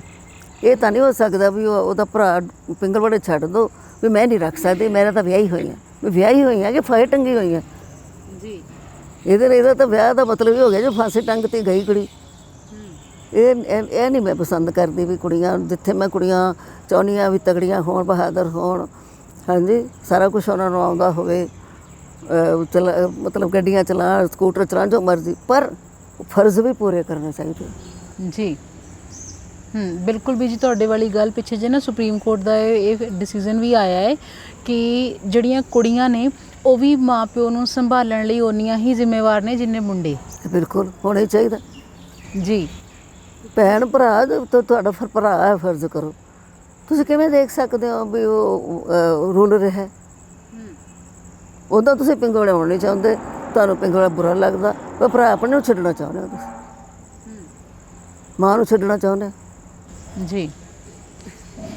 ਇਸ ਵੇਲੇ ਤੁਸੀਂ ਕਿਹਾ ਕਿ ਪਿੰਗਲਵਾੜਾ ਟਰਸਟ ਦੇ ਵਿੱਚ ਸਿਫਾਰਿਸ਼ ਬਿਲਕੁਲ ਨਹੀਂ ਚੱਲਦੀ, ਤਾਂ ਮੈਂ ਜ਼ਰੂਰ ਜਾਣਨਾ ਚਾਹੂੰਗੀ ਕਿ ਇਸ ਵੇਲੇ ਟਰਸਟ ਦੇ ਕਿੰਨੇ ਮੈਂਬਰ ਨੇ? ਅਸੀਂ 7 ਮੈਂਬਰ ਆ, ਬੜੀ ਅੱਛੀ ਟੀਮ ਹੈ। ਇਹ ਬੜੀ ਲੱਕੀ, ਬਹੁਤ ਲੱਕੀ ਆ ਮੈਂ ਕਿ ਸਾਰੇ ਬੜੇ ਇਮਾਨਦਾਰ ਤੇ ਕੰਮ ਕਰਨ ਵਾਲੇ ਨੇ। ਇਸ ਤਰ੍ਹਾਂ ਦੇ ਮੈਂਬਰ ਨਹੀਂ ਹੈਗੇ ਵੀ ਮੀਟਿੰਗ 'ਚ ਆਏ, ਚਾਹ ਪੀਤੀ, ਗੱਲਾਂ ਬਾਤਾਂ ਮਾਰੀਆਂ, ਥੋੜ੍ਹੀ ਬਹੁਤੀ ਸਕੀਮ ਲੜਾਈ ਤੇ ਤੁਰ ਗਏ। ਹਰ ਮੈਂਬਰ ਪੂਰੀ ਤਰ੍ਹਾਂ ਕੰਮ ਕਰਦਾ ਤੇ ਪੂਰੀ ਓਨੈਸਟਲੀ ਕੰਮ ਕਰਦਾ। ਕੋਈ ਵੀ ਇਹੋ ਜਿਹਾ ਮੈਂਬਰ ਨਹੀਂ ਜਿਹੜਾ ਮਾੜੀ ਮੋਟੀ ਕਰਪਸ਼ਨ ਟੋਲਰੇਟ ਕਰ ਲੈ। ਜੀ, ਸਾਰੇ ਮੈਂਬਰ ਇਮਾਨਦਾਰ। ਤੇ ਆਈ ਐਮ ਲੱਕੀ ਕਿ ਮੇਰੀ ਟੀਮ ਇੰਨੀ ਵਧੀਆ ਹੈਗੀ ਹੈ। ਡਿਫਰੈਂਟ ਉਹਦੇ 'ਚੋਂ ਹੈਗੇ, ਜਿਵੇਂ ਡਾਕਟਰ ਦੀਪਕ ਹੈ, ENT ਦੇ ਡਾਕਟਰ ਹੈ, ਸਾਡੇ ਸੈਕਟਰੀ ਹੈ ਸਰ ਮੁਖਤਾਰ ਸਿੰਘ, ਉਹ ਡਿਵੀਜ਼ਨ ਟਾਊਨ ਪਹਿਲਾਂ ਰਿਟਾਇਰ ਹੋਏ ਨੇ। ਇਹ ਸਾਰੀਆਂ ਕੰਸਟਰਕਸ਼ਨ ਉਹਨਾਂ ਦੀਆਂ ਕਰਾਈਆਂ ਹੋਈਆਂ। ਰਾਜਵੀਰ ਸਿੰਘ ਜੀ ਚਾਹੇ ਮਾਸਟਰ ਟੀਚਰ ਰਿਟਾਇਰ ਹੋਏ ਨੇ, ਪਰ ਉਹ ਆਲ ਰਾਊਂਡਰ ਨੇ। ਉਹ ਨਰਸਰੀ ਵੀ ਦੇਖਦੇ ਆ, ਉਹ ਖੇਤੀ ਵੀ ਦੇਖਦੇ ਆ, ਹੋਰ ਸਾਰੇ ਪਿੰਗਲਵਾੜੇ ਦੀ ਕੋਈ ਪ੍ਰੋਬਲਮ ਹੋਵੇ ਸੀਰੀਅਸਲੀ ਇਨਵੋਲਵ ਹੁੰਦੇ ਆ। ਮਤਲਬ ਇੱਥੇ ਸਾਡੇ ਮੈਂਬਰ ਜਿਹੜੇ ਨਾ ਸੀਰੀਅਸਲੀ ਇਨਵੋਲਵ ਹੋਏ ਆ ਪਿੰਗਲਵਾੜੇ ਵਿੱਚ, ਔਰ ਪੂਰੀ ਓਨੈਸਟੀ ਨਾਲ। ਇੱਥੇ ਕੋਈ ਨਹੀਂ ਹੈਗਾ ਮੈਂਬਰ ਵੀ ਮੈਂ ਵਿੱਚ ਉਹ ਲੋਹਾ ਮੰਗਾਉਣਾ, ਸੀਮੈਂਟ ਮੰਗਾਉਣਾ, ਉਹਦੇ 'ਚ ਕੋਈ ਖਾ ਜਾਵੇ ਪੈਸੇ, ਇਸ ਤਰ੍ਹਾਂ ਨਹੀਂ ਹੋ ਸਕਦਾ ਇੱਥੇ। ਵੀ ਜੀ ਇਸ ਵੇਲੇ ਤੁਹਾਡੇ ਪਰਿਵਾਰ ਦੇ ਕਿੰਨੇ ਮੈਂਬਰ ਨੇ? ਪਿੰਗਲਾ ਸੰਸਥਾ ਦੇ ਨਾ ਜੀ ਨੀਅਰ ਅਬਾਊਟ 18 ਹੈਗੇ ਆ, 1800 ਨੀਅਰ ਅਬਾਊਟ। ਥੋੜ੍ਹੇ ਬਹੁਤੇ ਘੱਟਦੇ ਵੱਧਦੇ ਰਹਿੰਦੇ ਆ। ਜੋ 1785 ਹੋ ਗਏ, 80 ਹੋ ਗਏ, ਲਾਈਕ ਦੈਟ। ਸਾਰੀਆਂ ਜਿੰਨੀਆਂ ਬ੍ਰਾਂਚਾਂ ਦੇ ਵਿੱਚ ਰਲਾ ਕੇ। ਜੀ, ਅਸੀਂ ਦੇਖ ਰਹੇ ਸੀ ਜਦੋਂ ਅਸੀਂ ਅੰਦਰ ਆਏ ਹਾਂ ਤਾਂ ਅਸੀਂ ਦੇਖਿਆ ਕਿ ਕਾਫੀ ਸਾਰੇ ਕੈਟਾਗਰੀਜ਼ ਦੇ ਤੁਹਾਡੇ ਕੋਲ ਜਿਹੜੇ ਨੇ ਉਹ ਮੈਂਬਰ ਮੌਜੂਦ ਨੇ ਇੱਥੇ। ਉਹਨਾਂ ਦੇ ਵਿੱਚ ਕਈ ਮਾਨਸਿਕ ਤੌਰ 'ਤੇ ਜਿਹੜੇ ਨਹੀਂ ਸਹੀ ਢੰਗ ਨਾਲ ਵਿਕਸਿਤ ਹੋਏ ਉਹ ਵੀ ਮੌਜੂਦ ਨੇ। ਨਾਰਮਲ ਬੱਚੇ ਵੀ ਉਹਨਾਂ ਦੇ ਵਿੱਚ ਹੈਗੇ ਆ, ਬਜ਼ੁਰਗ ਵੀ ਨੇ, ਜਾਂ ਜਿਨ੍ਹਾਂ ਨੂੰ ਬਹੁਤ ਸਾਰੀਆਂ ਜਿਹੜੀਆਂ ਨੇ ਸਰੀਰਕ ਸਮੱਸਿਆਵਾਂ ਨਾਲ ਜੂਝ ਰਹੇ ਨੇ ਲੋਕ, ਉਹ ਵੀ ਨੇ। ਤੁਸੀਂ ਹਰ ਕਿਸੇ ਦੀ ਵਰਗ ਵੰਡ ਕੀਤੀ ਹੋਈ ਹੈ, ਉਹਦੇ ਮੁਤਾਬਿਕ ਪ੍ਰਬੰਧ ਕੀਤਾ ਹੋਇਆ ਸਾਰਾ? ਦੇਖੋ, ਜਿਹੜੇ ਸਾਈਕੈਟ੍ਰਿਕ ਪੇਸ਼ੈਂਟ ਹੈ ਉਹ ਸਾਰੇ ਮੈਂਟਲ ਹਸਪੀਟਲ ਜਾਂਦੇ ਆ, ਜਾਂ ਸਾਈਕੈਟ੍ਰਿਕ ਡਿਪਾਰਟਮੈਂਟ ਗੁਰੂ ਰਾਮਦਾਸ ਹਸਪਤਾਲ ਹੈ, ਆਲ ਆਰ ਅੰਡਰ ਟਰੀਟਮੈਂਟ। ਫਿਰ ਨਰਸਿੰਗ ਸਟਾਫ ਹੈ ਸਾਡਾ 8 ਆਵਰਲੀ, ਉਹ ਮਤਲਬ ਦਵਾਈ ਉਹਨਾਂ ਨੂੰ ਰੈਗੂਲਰਲੀ ਮਿਲਦੀ ਹੈ। ਇਸ ਕਰਕੇ ਤਕਰੀਬਨ 150-200 ਪੇਸ਼ੈਂਟ ਰਾਜੀ ਹੋ ਕੇ ਹਰ ਸਾਲ ਆਪਣੇ ਘਰਾਂ ਨੂੰ ਜਾਂਦੇ ਆ, ਜਿਹੜੇ ਜਦੋਂ ਆਉਂਦੇ ਆਪਣਾ ਨਾਮ ਹੀ ਨਹੀਂ ਦੱਸ ਸਕਦੇ ਕਈ ਵਾਰੀ। ਤਾਂ ਇਸ ਕਰਕੇ ਇਹ ਸਾਡੇ ਕਿਸੇ ਜਾਤ ਧਰਮ ਦਾ ਕੋਈ ਖਾਨਾ ਨਹੀਂ ਹੈਗਾ ਪਿੰਗਲਵਾੜੇ 'ਚ, ਸਾਰੇ ਇੱਕੋ ਬਰਾਬਰ ਆ ਸਾਡੇ ਵਾਸਤੇ। ਫਿਰ ਅਸੀਂ ਹੁਣ ਨਵਾਂ ਸ਼ੁਰੂ ਕੀਤਾ ਰਿਹੈਬਲੀਟੇਸ਼ਨ ਸਪਾਈਨਲ ਕਾਰਡ ਇੰਜਰੀ ਵਾਲਿਆਂ ਦੀ, ਜਿਨ੍ਹਾਂ ਦੀ ਰੀੜ੍ਹ ਦੀ ਹੱਡੀ ਟੁੱਟ ਜਾਂਦੀ ਹੈ, ਹੋ ਜਾਂਦੀ ਹੈ, ਉਹ ਤੁਰ ਨਹੀਂ ਸਕਦੇ, ਪੈਰਾਲਿਸਿਸ ਹੋ ਜਾਂਦਾ, ਉਹਨਾਂ ਨੂੰ ਵੀਲ ਚੇਅਰ ਟ੍ਰੇਨਿੰਗ ਦੇਣੀ ਹੈ, ਉਹਨਾਂ ਨੂੰ ਆਪਣੇ ਯੋਗ ਬਣਾ ਦੇਣਾ। ਇਸ ਕਰਕੇ ਅਸੀਂ ਬੇਕਰੀ ਵੀ ਲਗਾਈ, ਬਿਸਕੁਟ ਉਹਨਾਂ ਨੂੰ ਬਣਾਉਣੇ ਸਿਖਾਤੇ ਵੀ ਤੁਸੀਂ ਘਰ ਜਾ ਕੇ ਬਿਸਕੁਟ ਬਣਾ ਸਕਦੇ ਆ। 2-3 ਅਸੀਂ ਦਾਖਲ ਕਰ ਲੈਂਦੇ ਹਾਂ, ਉਹਨਾਂ ਨੂੰ ਠੀਕ ਕਰਕੇ ਭੇਜ ਦਿੰਦੇ ਹਾਂ, ਫਿਰ 2-3 ਹੋਰ ਆ ਜਾਂਦੇ ਆ। ਉਹ ਅਸੀਂ ਘਰੋਂ ਜਿਹੜੇ ਆਉਂਦੇ ਆ ਸਪਾਈਨਲ ਕਾਰਡ ਇੰਜਰੀ ਵਾਲੇ, ਉਹਨਾਂ ਦੀ ਹੈਲਪ ਕਰਦੇ ਹਾਂ। ਬਾਕੀ ਸਾਡੇ ਕੋਲ ਫਿਜ਼ੀਓਥੈਰੇਪੀ ਸੈਂਟਰ ਹੈ, ਸਾਡੇ ਕੋਲ ਬਣਾਵਟੀ ਅੰਗ ਕੇਂਦਰ ਹੈ, ਜਿਹਦੀ ਲੱਤ ਬਾਂਹ ਕੱਟੀ ਜਾਂਦੀ ਆ, ਬਾਹਰੋਂ ਆ ਕੇ ਵੀ ਲਵਾ ਲੈਂਦੇ ਆ, ਕਿਸੇ ਵੀ ਪਾਸਿਓਂ ਆ ਕੇ ਲਵਾ ਸਕਦੇ ਆ। ਗਰੀਬ ਅਮੀਰ ਕੋਈ ਪੈਸਾ ਨਹੀਂ ਲੱਗਦਾ ਉਹਨਾਂ ਦਾ। 500 ਰੁਪਏ ਸਿਕਿਉਰਿਟੀ ਭਰਦੇ ਆ, ਕਿਉਂਕਿ ਕਈ ਵਾਰੀ ਪਹਿਲਾਂ ਬਣਵਾ ਕੇ ਤੁਰ ਜਾਂਦੇ ਸੀ, ਲਾਉਂਦੇ ਨਹੀਂ ਸੀ ਹੈਗੇ। ਤਾਂ ਹੁਣ ਜਦੋਂ ਤੱਕ ਪ੍ਰੈਕਟਿਸ ਕਰਨੀ ਕਰ ਲੈਂਦੇ, ਉਹਨੂੰ ਠੀਕ ਤਰ੍ਹਾਂ ਲੱਤ ਲੱਗ ਗਈ ਹੈ ਤਾਂ ਤੁਰਨ ਦੀ ਪ੍ਰੈਕਟਿਸ ਕਰਕੇ ਜਦੋਂ ਓਕੇ ਕਹਿੰਦਾ ਡਿਪਾਰਟਮੈਂਟ, ਫਿਰ ਉਹਨਾਂ ਦੇ 500 ਰੁਪਏ ਵਾਪਸ ਕਰ ਦਿੰਦੇ ਹਾਂ ਅਸੀਂ, ਵੀ ਇੱਦਾਂ ਅੱਧੀ ਵਿੱਚ ਛੱਡ ਕੇ ਨਾ ਜਾਣ, ਵਿੱਚ ਬਣਿਆ ਬਣਾਇਆ ਛੱਡ ਕੇ ਸੁੱਟ ਜਾਣ।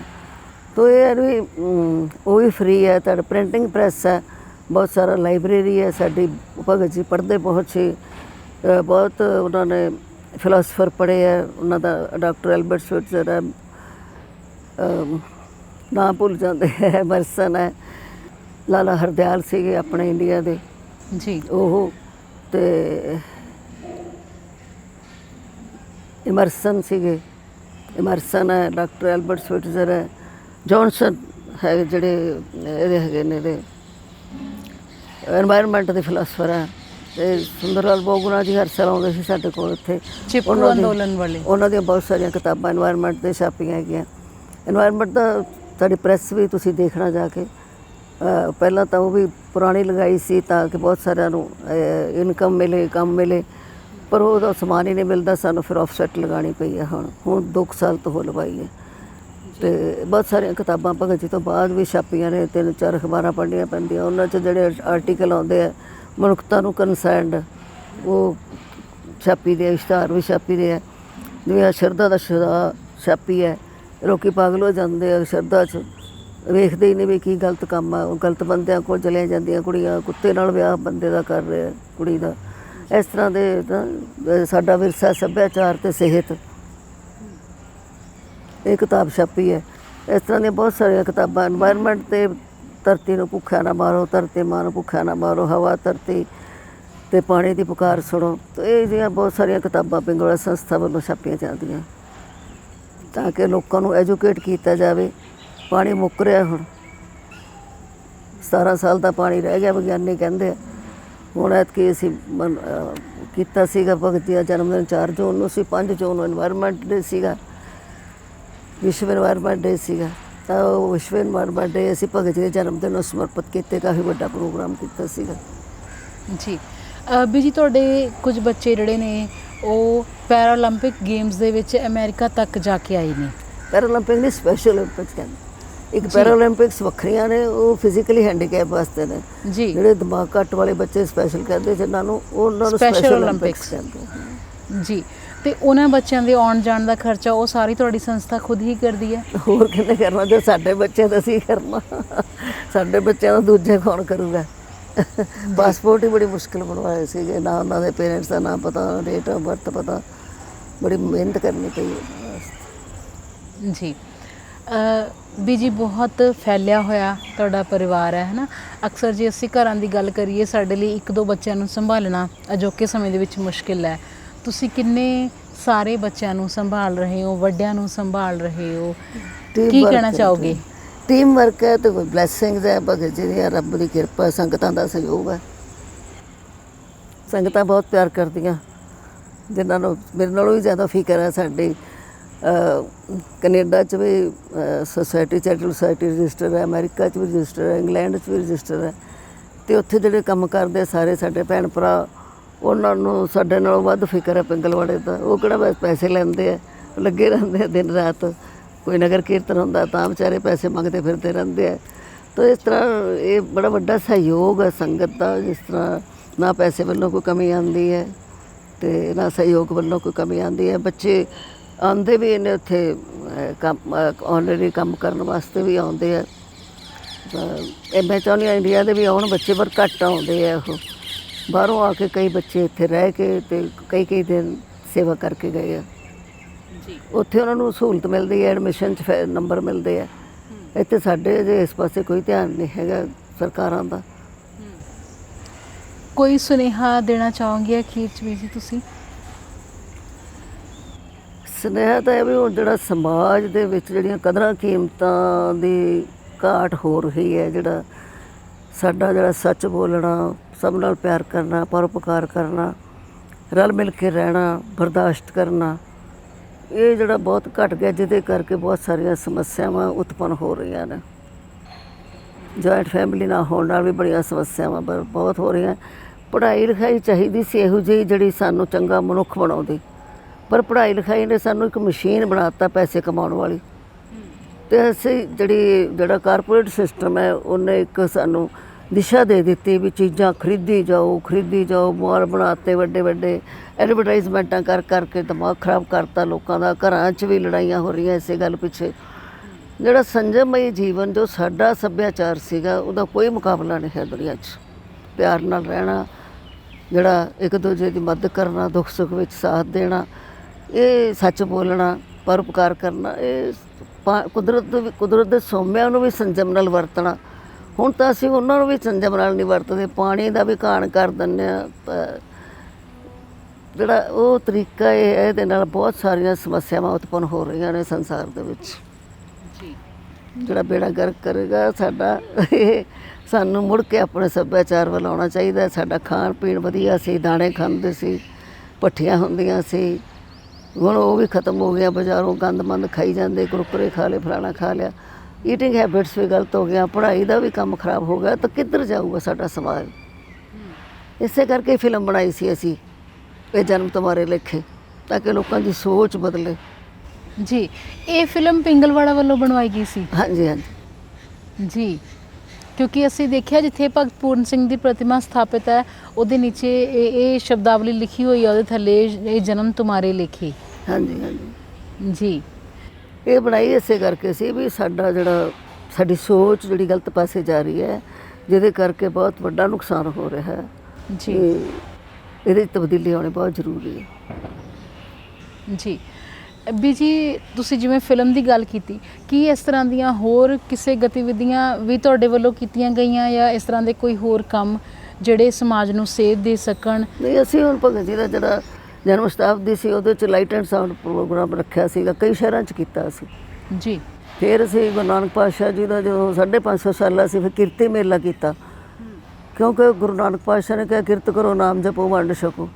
ਤੇ ਹੁਣ ਸਿਰਫ ਕੱਲ ਆਪਾਂ ਉਹਨੂੰ ਉਹਦੇ ਤੇ ਕੇਂਦਰਿਤ ਕਰ ਦਿੱਤਾ ਵੀ ਨਗਰ ਕੀਰਤਨ ਕਰ ਲਓ ਤੇ ਜਾਂ ਕੋਈ ਦਰਬਾਰ ਕੀਰਤਨ ਦਰਬਾਰ ਕਰਾ ਲਓ, ਗੁਰਦੁਆਰੇ ਜਾਓ, ਲੰਗਰ ਛਕ ਆਓ। ਪਰ ਜੋ ਉਹਨਾਂ ਦੀ ਮੇਨ ਫਿਲਾਸਫੀ ਹੈ, ਕਿਰਤ ਕਰੋ, ਕਿਰਤੀਆਂ ਦੀ ਇੱਜ਼ਤ ਕਰੋ। ਭਾਈ ਲਾਲੋ ਦੇ ਘਰ ਗਏ ਗੁਰੂ ਨਾਨਕ ਪਾਤਸ਼ਾਹ, ਤੇ ਕਿਰਤੀਆਂ ਨੂੰ ਤੇ ਅਸੀਂ ਓਏ ਕਰਕੇ ਬੁਲਾਉਂਦੇ ਹਾਂ, ਚਾਹੇ ਉਹ ਘੁਮਿਆਰ ਆ, ਚਾਹੇ ਲੋਹਾਰ ਆ, ਚਾਹੇ ਤਰਖਾਣ ਆ, ਹਾਲੇ ਕਿ ਉਹਨਾਂ ਕੋਲ ਕਲਾ ਜੀ ਸਾਡੇ ਨਾਲੋਂ ਕਿਤੇ ਅੱਗੇ ਨੇ ਉਹ। ਜੇ ਤੁਸੀਂ ਕਹਿ ਦਿਓ ਤੁਸੀਂ ਘੜਾ ਬਣਾ ਸਕਦੇ, ਦੀਵਾ ਨਹੀਂ ਬਣਾ ਸਕਦੇ। ਤੇ ਘੁਮਿਆਰ ਕੋਲ ਤਾਂ ਬਹੁਤ ਕਲਾ ਹੈਗੀ ਹੈ, ਪਰ ਅਸੀਂ ਉਹਦੀ ਕੋਈ ਇੱਜ਼ਤ ਨਹੀਂ ਕਰਦੇ ਉਹਨੂੰ। ਅਸੀਂ ਕਿਰਤੀਆਂ ਨੂੰ ਨੀਵਾਂ ਸਮਝਦੇ ਹਾਂ, ਇਸੇ ਕਰਕੇ ਸਾਡਾ ਕੰਮ ਖਰਾਬ ਹੈ। ਭਗਤ ਪੂਰਨ ਸਿੰਘ ਜੀ ਕਹਿੰਦੇ ਸਾਡਾ ਦੇਸ਼ ਤਾਂ ਬਚੇਗਾ ਜੇ ਸੱਚ ਦੇ ਆਧਾਰਿਤ ਸਾਦਾ ਜੀਵਨ ਬਤੀਤ ਕਰਾਂਗੇ, ਕੋਈ ਕਿਸੇ ਦਾ ਹੱਕ ਨਹੀਂ ਮਾਰੇਗਾ, ਪਿੰਡਾਂ ਦੀਆਂ ਬਣੀਆਂ ਹੱਥ ਦੀਆਂ ਚੀਜ਼ਾਂ ਵਰਤਾਂਗੇ, ਸਮੋਲ ਸਕੇਲ ਇੰਡਸਟਰੀਜ਼ ਨੂੰ ਦੇਣੀ ਹੈ, ਨਾ ਕਿ ਵੱਡੇ ਕਰ ਐਡੀਡਾਸ ਤੇ ਫਲਾਣਾ ਤੇ ਟਕਮਾਣਾ। ਉਹਦੇ ਵੱਲ ਮੁੱਖ ਮੋੜਾਂਗੇ, ਆਪਣੇ ਲੋਕਾਂ ਵੱਲ ਫਿਕਰ ਕਰਾਂਗੇ ਵੀ ਇਹਨਾਂ ਨੂੰ ਕੰਮ ਮਿਲੇ, ਇਹਨਾਂ ਨੂੰ ਰੁਜ਼ਗਾਰ ਮਿਲੇ, ਫਿਰ ਸਾਡਾ ਦੇਸ਼ ਬਚੇਗਾ। ਵੀ ਜੀ ਤੁਹਾਡੇ ਕੋਲ ਜਿਹੜੇ ਖਾਸ ਲੋੜਾਂ ਵਾਲੇ ਬੱਚੇ ਨੇ, ਜਦੋਂ ਅਸੀਂ ਇੱਥੇ ਬੈਠੇ ਤੁਸੀਂ ਕਿਹਾ ਸੀ ਕਿ ਇਹ ਪੌਟ ਤੇ ਫੁੱਲ ਵੀ ਉਹਨਾਂ ਬੱਚਿਆਂ ਵੱਲੋਂ ਬਣਾਏ ਗਏ ਨੇ, ਕੋਈ ਖਾਸ ਸਿਖਲਾਈ ਦਾ ਪ੍ਰਬੰਧ ਤੁਸੀਂ ਕੀਤਾ ਹੋਇਆ? ਹਾਂਜੀ, ਸਕੂਲ ਹੈ ਨਾ ਸਾਡਾ ਜਿਹੜਾ ਸਪੈਸ਼ਲ ਬੱਚਿਆਂ ਦਾ ਸਕੂਲ, ਅੱਜ ਕੱਲ੍ਹ ਛੁੱਟੀਆਂ ਨੇ ਨਾ, ਤੇ ਜਦੋਂ ਤੁਸੀਂ ਸਕੂਲ ਟਾਈਮ ਕਦੇ ਆਓਗੇ ਫਿਰ ਦੇਖਣਾ ਤੁਸੀਂ ਕਿੰਨਾ ਕੁਝ ਪਰਫਾਰਮ ਕਰਦੇ ਆ ਬੱਚੇ। ਹੋਰ ਕਿਹੜੀ ਚੀਜ਼ ਦੀ ਸਿਖਲਾਈ ਬੱਚਿਆਂ ਨੂੰ ਦਿੱਤੀ ਜਾਂਦੀ ਹੈ ਸਕੂਲ ਦੇ ਵਿੱਚ? ਮੋਮਬੱਤੀਆਂ ਬਣਾਉਣੀਆਂ, ਉਹ ਫੁੱਲਾਂ ਦੇ ਹਾਰ ਬਣਾਉਣੇ, ਕਾਫੀ ਕੁਛ ਬਣਾਉਂਦੇ, ਕਢਾਈ ਕਢੂਈ ਵੀ ਕਰਦੇ ਆ, ਚਾਦਰ ਜਿਹੜੇ ਸ਼ਾਲ ਜੀ ਡਰਾ ਕਰਕੇ ਦਿੰਦੀ ਟੀਚਰ, ਉਹਦੇ ਉੱਤੇ ਕਰਕੇ ਕਢਾਈ ਸੀ ਕਰਕੇ ਇਹੋ ਜਿਹੇ ਕਈ ਕੰਮ ਕਰਦੇ ਹੈਗੇ ਬੱਚੇ ਸਾਡੇ। ਗੁਥਲੀਆਂ ਬਣਾਉਂਦੇ ਆ, ਬਹੁਤ ਸਾਰੇ ਰੁਮਾਲੇ ਆ ਗਏ ਸੀ ਦਰਬਾਰ ਸਾਹਿਬ ਤੋਂ, ਉਹਦੀਆਂ ਗੁਥਲੀਆਂ ਬਣਾਉਂਦੇ ਆ। ਵੀ ਜੀ ਤੁਸੀਂ ਸਾਨੂੰ ਆਪਣਾ ਕੀਮਤੀ ਸਮਾਂ ਦਿੱਤਾ, ਸਾਡੇ ਨਾਲ ਬਹੁਤ ਸਾਰੀ ਜਾਣਕਾਰੀ ਸਾਂਝੀ ਕੀਤੀ, ਤੇ ਮੈਨੂੰ ਉਮੀਦ ਹੈ ਸਾਡੇ ਦਰਸ਼ਕ ਵੀ ਇਸ ਜਾਣਕਾਰੀ ਤੋਂ ਲਾਹਾ ਲੈਣਗੇ ਤੇ ਸਹੀ ਗਲਤ ਦੀ ਪਹਿਚਾਣ ਕਰਨਾ ਜ਼ਰੂਰ ਸਿੱਖਣਗੇ। ਤੁਹਾਡਾ ਬਹੁਤ ਬਹੁਤ ਧੰਨਵਾਦ। ਤੁਹਾਡਾ ਵੀ ਧੰਨਵਾਦ ਜੀ, ਤੁਸੀਂ ਟਾਈਮ ਦੇ। ਸੋ ਦਰਸ਼ਕੋ, ਹੁਣੇ ਤੁਸੀਂ ਬੀਜੀ ਡਾਕਟਰ ਇੰਦਰਜੀਤ ਕੌਰ ਹੋਰਾਂ ਨਾਲ ਇਹ ਸਾਰੀ ਗੱਲਬਾਤ ਸੁਣੀ। ਸੋ ਕੋਸ਼ਿਸ਼ ਅਸੀਂ ਕਰੀਏ ਕਿ ਅਸੀਂ ਜੋ ਸਮਾਜ ਦੇ ਵਿੱਚ ਕੁਰੀਤੀਆਂ ਚੱਲ ਰਹੀਆਂ ਨੇ, ਖਾਸ ਕਰਕੇ ਜਿਹੜੀਆਂ ਇਹ ਠੱਗੀ ਠੋਰੀ ਦੀ ਪ੍ਰਵਿਰਤੀ ਆ ਚੁੱਕੀ ਹੈ, ਕਿ ਉਹ ਸੰਸਥਾਵਾਂ ਜਿਹੜੀਆਂ ਸੱਚੀ ਸਮਾਜ ਨੂੰ ਕੋਈ ਸੇਧ ਦੇਣ ਦਾ ਜਾਂ ਥੋੜ੍ਹੀਆਂ ਜਿਹੀਆਂ ਲੋਕਾਂ ਦੀਆਂ ਮੁਸ਼ਕਿਲਾਂ ਹੱਲ ਕਰਨ ਦੀ ਕੋਸ਼ਿਸ਼ ਕਰ ਰਹੀਆਂ ਨੇ, ਉਹਨਾਂ ਸੰਸਥਾਵਾਂ ਨੂੰ ਅਸੀਂ ਅਜਿਹੇ ਅਨਸਰਾਂ ਵੱਲੋਂ ਬਦਨਾਮ ਹੋਣ ਤੋਂ ਬਚਾ ਸਕੀਏ। ਇਸ ਦੇ ਨਾਲ ਹੀ ਮੈਨੂੰ ਅੱਜ ਦਾ ਪ੍ਰੋਗਰਾਮ ਖਤਮ ਕਰਨ ਦੀ ਦਿਓ ਇਜਾਜ਼ਤ।